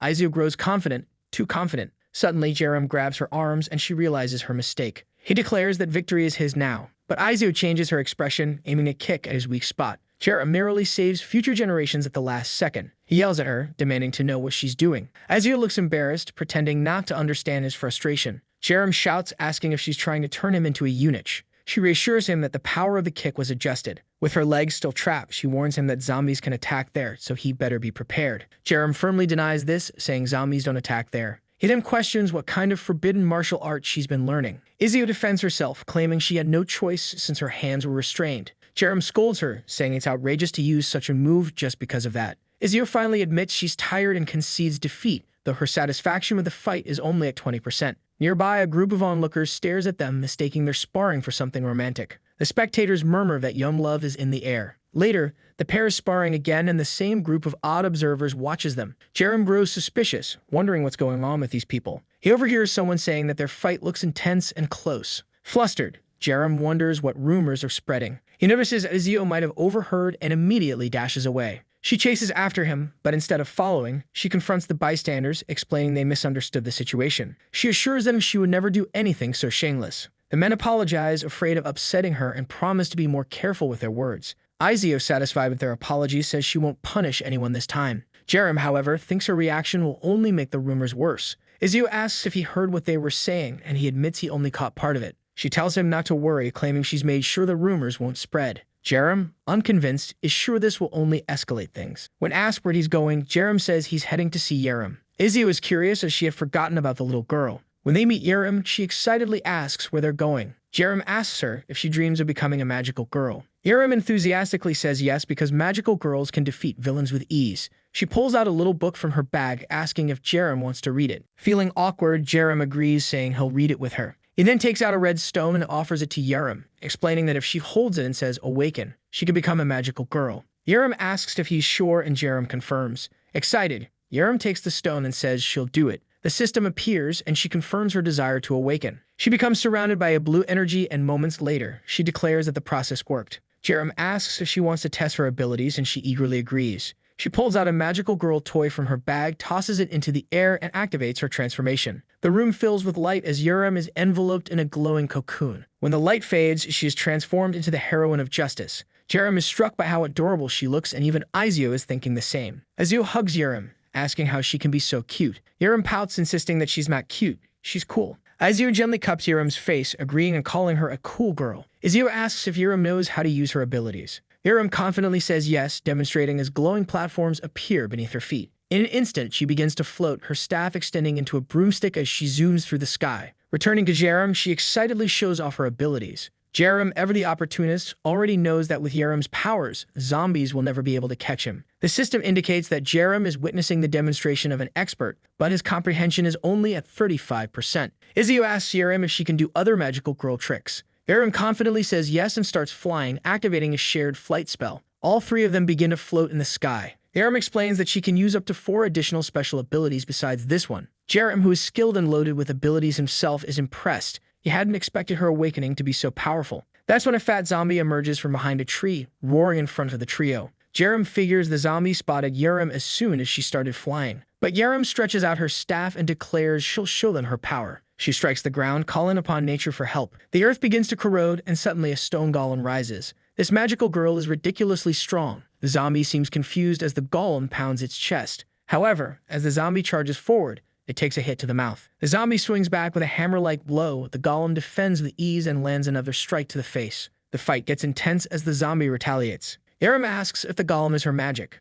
She responds that it's actually just a friend. Jerem uses his analysis skill and sees that it's indeed the first day of the golem's creation, marked as an F-rank magical companion. Jerem urges her friend to keep fighting, encouraging it to win. The golem receives a stone skin buff. Jerem thinks it's one of the few times a buff like this actually makes perfect sense. Jerem adds a strength buff and an agility buff, and the golem leaps at the zombie. With a single blow to the zombie's stomach, it slams the creature into a wall. Jerem's understanding of magical girls reaches 100%, and his power advances to rank E. He thinks to himself that all of this has been more than worth it. Jerem thanks the golem for its help, and the golem happily dissolves back into the ground. Jerem reveals that she obtained a stone during the battle. Jerem congratulates her, suggesting she use it. Since she earned it with her own power, it's a good way to grow stronger. Jerem bows and thanks him. Jerem reflects that with this much strength, Jerem won't have trouble protecting herself. At least now, he can leave the base for a few hours without worrying so much. The scene shifts to Kyung-suk, who announces that the car is ready for the two of them. A man opens the door, inviting them inside. Once everyone is settled, he announces they're heading to paradise. Sometime later, they arrive in another city. Strangely, it looks like an ordinary city, bustling with people and everything functioning normally. As they step out of the car, the driver informs them that the commander is waiting for them inside. At the door, someone informs the commander that the two awakened individuals he discussed have arrived. In the back of the room, it's clear who it is. Lee Sang-cheol welcomes Kyung-suk. The subordinate bows and asks how the commander is doing, congratulating him and mentioning how hard he's been working. Meanwhile, Jerem activates his rank E analysis skill. Lee Sang-cheol, 44 years old, is a D-rank human. Unsurprisingly, he's a consumer of human magical stones and possesses a unique ability called the Dominator. The fact that Sang-cheol has a skill makes things more complicated. However, his behavior aligns with Jerem's observations. Sang-cheol is far better at defense than offense. Jerem wonders how this man managed to expand his territory so much. If Sang-cheol had a combat-enhancing ability, he wouldn't act this defensively. This implies he either gains power by controlling others or through territorial expansion. To Jerem, either option works in his favor. Kyung-suk introduces Jerem and Izio, explaining they are the individuals he mentioned. Sang-cheol steps forward, saying he's heard they did excellent work. Jerem humbly responds that they only did what was necessary. Sang-cheol praises his humility and invites them to follow him. The pair, however, remain cautious. Outside the building, people are loading boxes into a truck. Suddenly, their expressions change. A snake-like creature and a zombie are creeping up behind them. Before one of the men can react, he's crushed against the truck, killed in an instant. Another man tries to shout a warning, but is silenced when the snake's tongue pierces his mouth. Jerem notes that the snake appears to absorb the man's brain, gaining his knowledge. The snake slams the corpse against a wall and lets out a roar, sending shockwaves upward. This attracts all the other snakes and zombies nearby. The scene shifts back to Sang-cheol, who says he had an enjoyable conversation with Jerem. Jerem agrees, stating he felt the same. Sang-cheol shakes their hands, expressing his hope that they'll visit again. Kyung-suk, however, isn't pleased with how close Jerem has become to the commander. He's shocked that Jerem gained so much trust in such a short time. It was also the first time Kyung-suk saw the commander laugh so much in one meeting. Clearly, Sang-cheol wants to grow even closer to them. Sang-cheol tells Kyung-suk that now that he's been promoted, if anything happens to Jerem or Izio, he should inform him immediately. Kyung-suk bows, promising to do his best to support the two. As they head back to the car, Jerem congratulates Kyung-suk, jokingly asking if he should start calling him General now. Kyung-suk responds that there's no need to be so formal and Jerem can just call him Kyung-suk. A man brings over a box and Kyung-suk explains that it's a reward from the commander. Inside, it's packed with zombie stones that Jerem knows will be useful for his village. Jerem thanks him and Kyung-suk says he hopes they can work even closer together now. With this trust secured, Jerem has completed the first stage of his plan. Little by little, he will gain more skills and continue advancing. But then a man comes running, announcing emergency. Kyung-suk asks what happened, and the man reports that a wave of zombies is approaching the satellite village. Both Jerem and Kyung-suk are confused as no one had any prior warning. The man explains that it appeared out of nowhere, and worse, there are creatures they'd never seen before. Jerem knows this satellite village is nearby and realizes Jerem is in danger. He urgently asks Kyung-suk for the fastest bike available. Kyung-suk agrees and tells him to follow. At the front of the building, a group of armed people with shields is ready to defend. One of them, the survivor from earlier, seems to have become a hero. Another man informs them that the creatures have already entered another village. It's the worst-case scenario as Squad 3 isn't present and they likely can't withstand an attack from monsters they've never seen before. Jerem stands nearby watching everything unfold. Determined, she knows that if Jerem were there, he'd help everyone. She approaches the troops and calls out to the leader, asking if she can help. The leader shouts at his men, reminding them that their job is to evacuate the civilians and not let children fight. But Jerem insists that she's awakened and has abilities.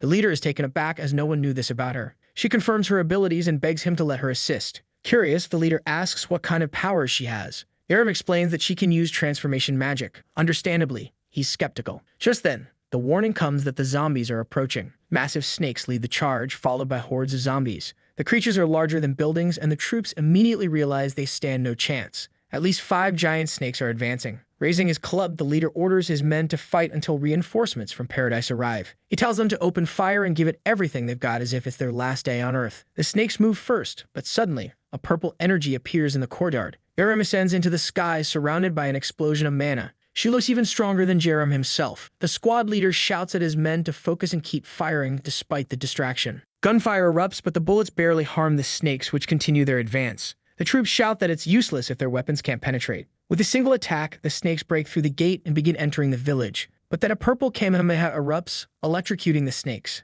The general encourages his men, reminding them they have an awakened fighter on their side and not to lose hope. Incredible. A battalion of men carried by a little girl. The snakes keep advancing and panic spreads as the soldiers cry out that they're all going to die. The general silences them, demanding they focus all their energy on defending the village. They had no choice. If they failed, everyone would die. Jerem summons her golem behind the troops, urging them not to give up, saying that together they can win. She starts casting strength and speed buffs on the soldiers. The captain feels a surge of power, confident they can hold out longer. When the snakes slam into their shields, the troops manage to hold the line. The captain seizes the moment, landing a powerful strike on one snake's head. The golem takes on another, slamming it into the ground. But more zombies and snakes continue to flood in. The troops struggle to maintain their defenses, managing to take down a few with their bullets. The snakes attack relentlessly, and despite feeling they might win at this rate, the general notices something troubling. The snakes are growing stronger. One charges toward Jerem, who has run out of mana. As the snake lunges to bite her, Jerem closes her eyes. When she opens them, she sees two figures standing in front of her. Jerem and Izio had arrived. Jerem tells her to rest, noticing how exhausted she looks. He praises her efforts and asks if she's hurt. Jerem runs to him, admitting she was terrified. Jerem reassures her, saying it's thanks to her that lives were saved. Facing the snakes, Jerem declares it's their turn now. He observes the snakes and remarks that they resemble the creatures they fought at the hospital. Perhaps they've come seeking revenge for their fallen comrades. Suddenly, the 5 snakes merge into one colossal entity, now with a massive glowing crystal on its forehead. Izio smirks, saying this fight is finally worth it. Jerem agrees, but suggests they first test its strength. The pair charge forward. From a distance, the squad leader warns them to be careful. Jerem, with his blue fire dragon, engages the snake. It's as if the quality of the battle has skyrocketed. The visuals feel sharper and more detailed. The fiery dragon coils around the massive snake as Izio descends from above, preparing a double spinning kick. She announces that she'll strike with the full weight of her core. As the dragon immobilizes the snake, Izio lands her attack squarely on its head. The snake crashes to the ground, causing an explosion in the middle of the park. From afar, the onlookers are stunned, while Jerem and Izio remain calm. However, the snake quickly rises again, letting out another furious roar. Izio remarks that it seems pretty angry now. Once more, the duo charges forward, their attacks triggering more explosions. Jerem watches from the side, utterly amazed. They dodge an attack, and Izio lands a kick to the snake's side while Jerem whips his chain around its neck. The snake falls to the ground again, and Jerem thinks to herself how cool the two of them look together. But the snake rises yet again, stubborn to the end. This time, it closes its mouth, preparing something new. Jerem, analyzing its pattern, realizes a different attack is coming. Instead of striking, the snake spews a torrent of blood into the air. The blood rains down, landing on nearby zombies, causing them to transform. The newly enhanced zombies begin charging toward the pair. The squad leader orders his men to assist Team 3,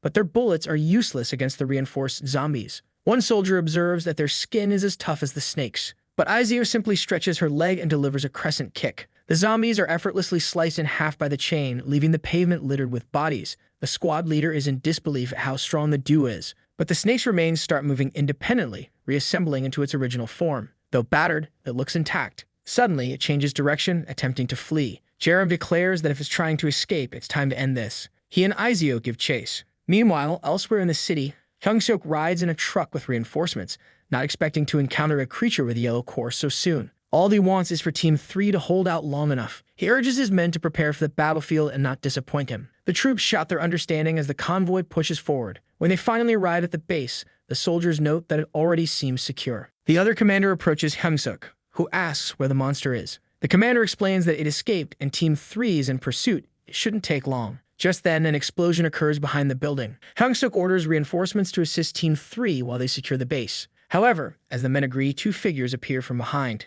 It's Jerem and Izio. The commander asks if the creature got away, and Hyung-seok also wants to know what happened. Jerem calmly replies that it's been dealt with. The commander can't believe it and asks if he means the monster with the yellow core in its head. Jerem reveals the yellow core as proof. Hyung-seok finds himself in a dilemma. Everyone had heard rumors about Jerem being the true monster in disguise. Jerem casually suggests that their arrival is perfect for helping with reconstruction efforts. The scene shifts to Paradise's base, where guards stand bored at the gates. Suddenly, one of them spots the Hammer Gang approaching Mad Max style. One guard grabs his walkie-talkie, urgently calling for reinforcements. At the front of the convoy, the bald leader, Quack Duple, stands atop a truck resembling Optimus Prime. He mocks the guards, asking if they really think this setup can stop them. Quack Duple, leader of the Hammer Gang, laughs and declares that Sanctuel is finished. He orders his men to accelerate. It's time to avenge their fallen comrades. The convoy speeds toward the gates as the guards desperately begin firing. But Quack activates his unique ability, vehicle modification. Suddenly,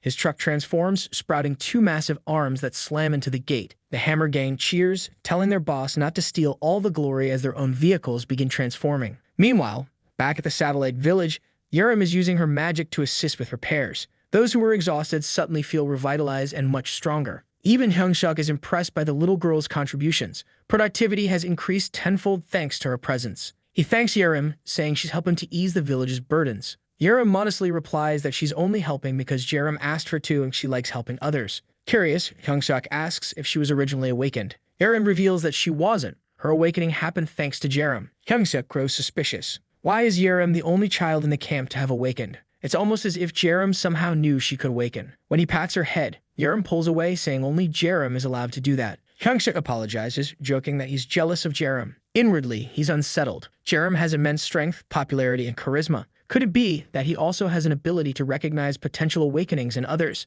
If so, it's a secret Yerim would have to take to the grave. At that moment, a man arrives reporting an attack by the Hammer Gang on Paradise. Hyung-suk looks visibly shaken and Yerim overhears the conversation. Hyung-suk asks who this Hammer Gang is and the man explains that it's a notorious group he knows from his nightmares. Yerim steps closer, asking if they're as bad as S.H.I.E.L.D. The man responds that they're far worse, infamous for their madness and extreme brutality. The scene flashes back to a nightmare Yerim once lived, a group of people running from zombies in the 42nd nightmare. A chain slices through one zombie as Yerim shouts for everyone to flee. In those days, he tried to save as many people as possible, which kept him constantly busy. But then someone behind him pointed at something and asked, "What's that?" Across the street stood the infamous Hammer Gang and their Optimus Prime-like trucks. Survivors raised their hands, pleading for help, but the trucks only sped up, barreling toward everyone. The survivors quickly realized the gang wasn't slowing down. At the helm, Quack Duple showed no intention of stopping. The trucks collided with zombies and survivors alike. The ground became littered with bodies. Duple approached Yerim, remarking that the boy was lucky to survive. Yerim turned to him, asking how he could call himself human after doing this to survivors.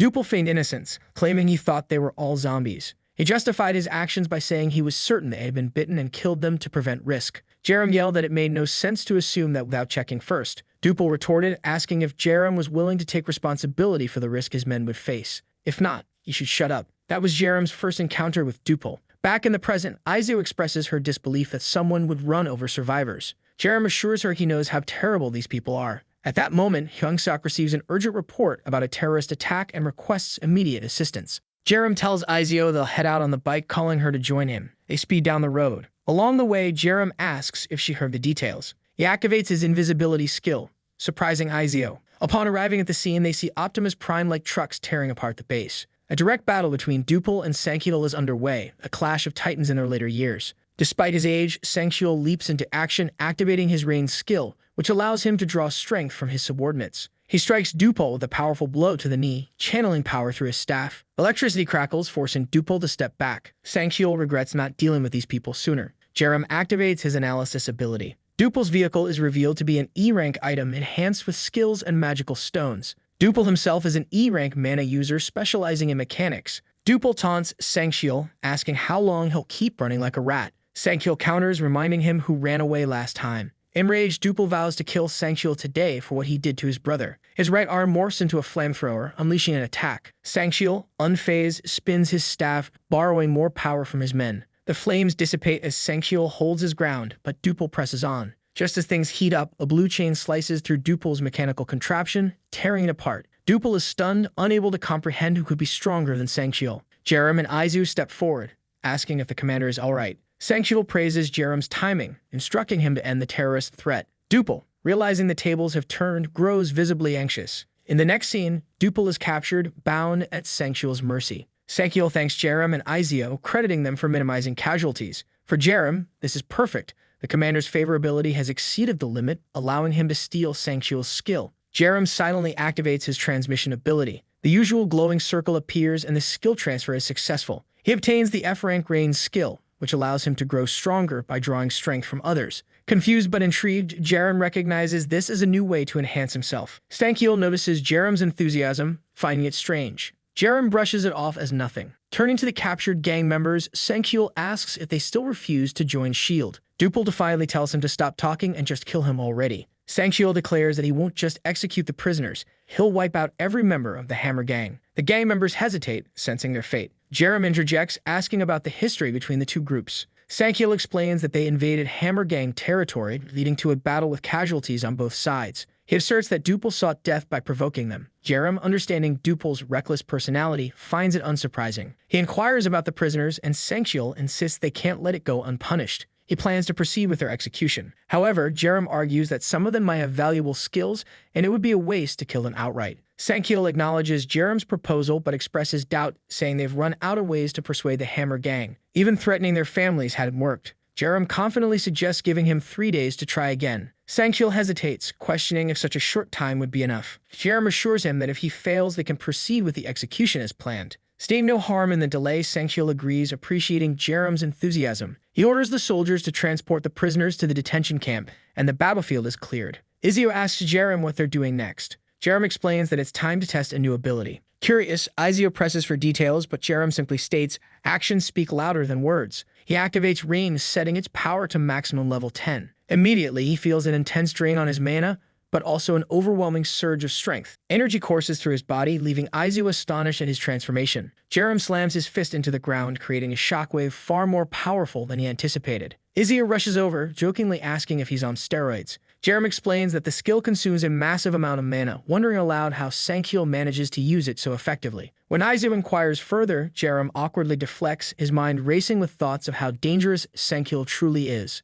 Izio then asks if he really plans to persuade the Hammer Gang, given how stubborn they seem. Jerem replies that there are countless methods to achieve his goal. He adds that their next step is to visit the gang's base. Confused, Izio asks what difference that will make. Jerem explains that the gang's base holds something critical, Dupul's granddaughter, who has the ability to awaken others. This revelation leaves Izio perplexed. Jerem recalls his first encounter with Dupul and how shocked he was by what he learned. In his 43rd nightmare, he decided to investigate the Hammer Gang to understand their inner workings. One night, a drunk Stankiel told Jerem why the gang was called the Hammer Gang. Jerem, uninterested, tried to brush it off, but Stankiel insisted on telling the story anyway. He showed Jerem an old photo of a young girl in a workshop named the Hammer, proudly explaining that it was where he used to work before everything fell apart. Jerem asked if the girl in the photo was Suryan. Stankiel confirmed, bragging about her brilliance. She was a prodigy who excelled in school, managing contracts and processes before even graduating. If the world hadn't fallen into chaos, she would have been famous. At that moment, Suryan entered the room, scolding her grandfather for drinking too much.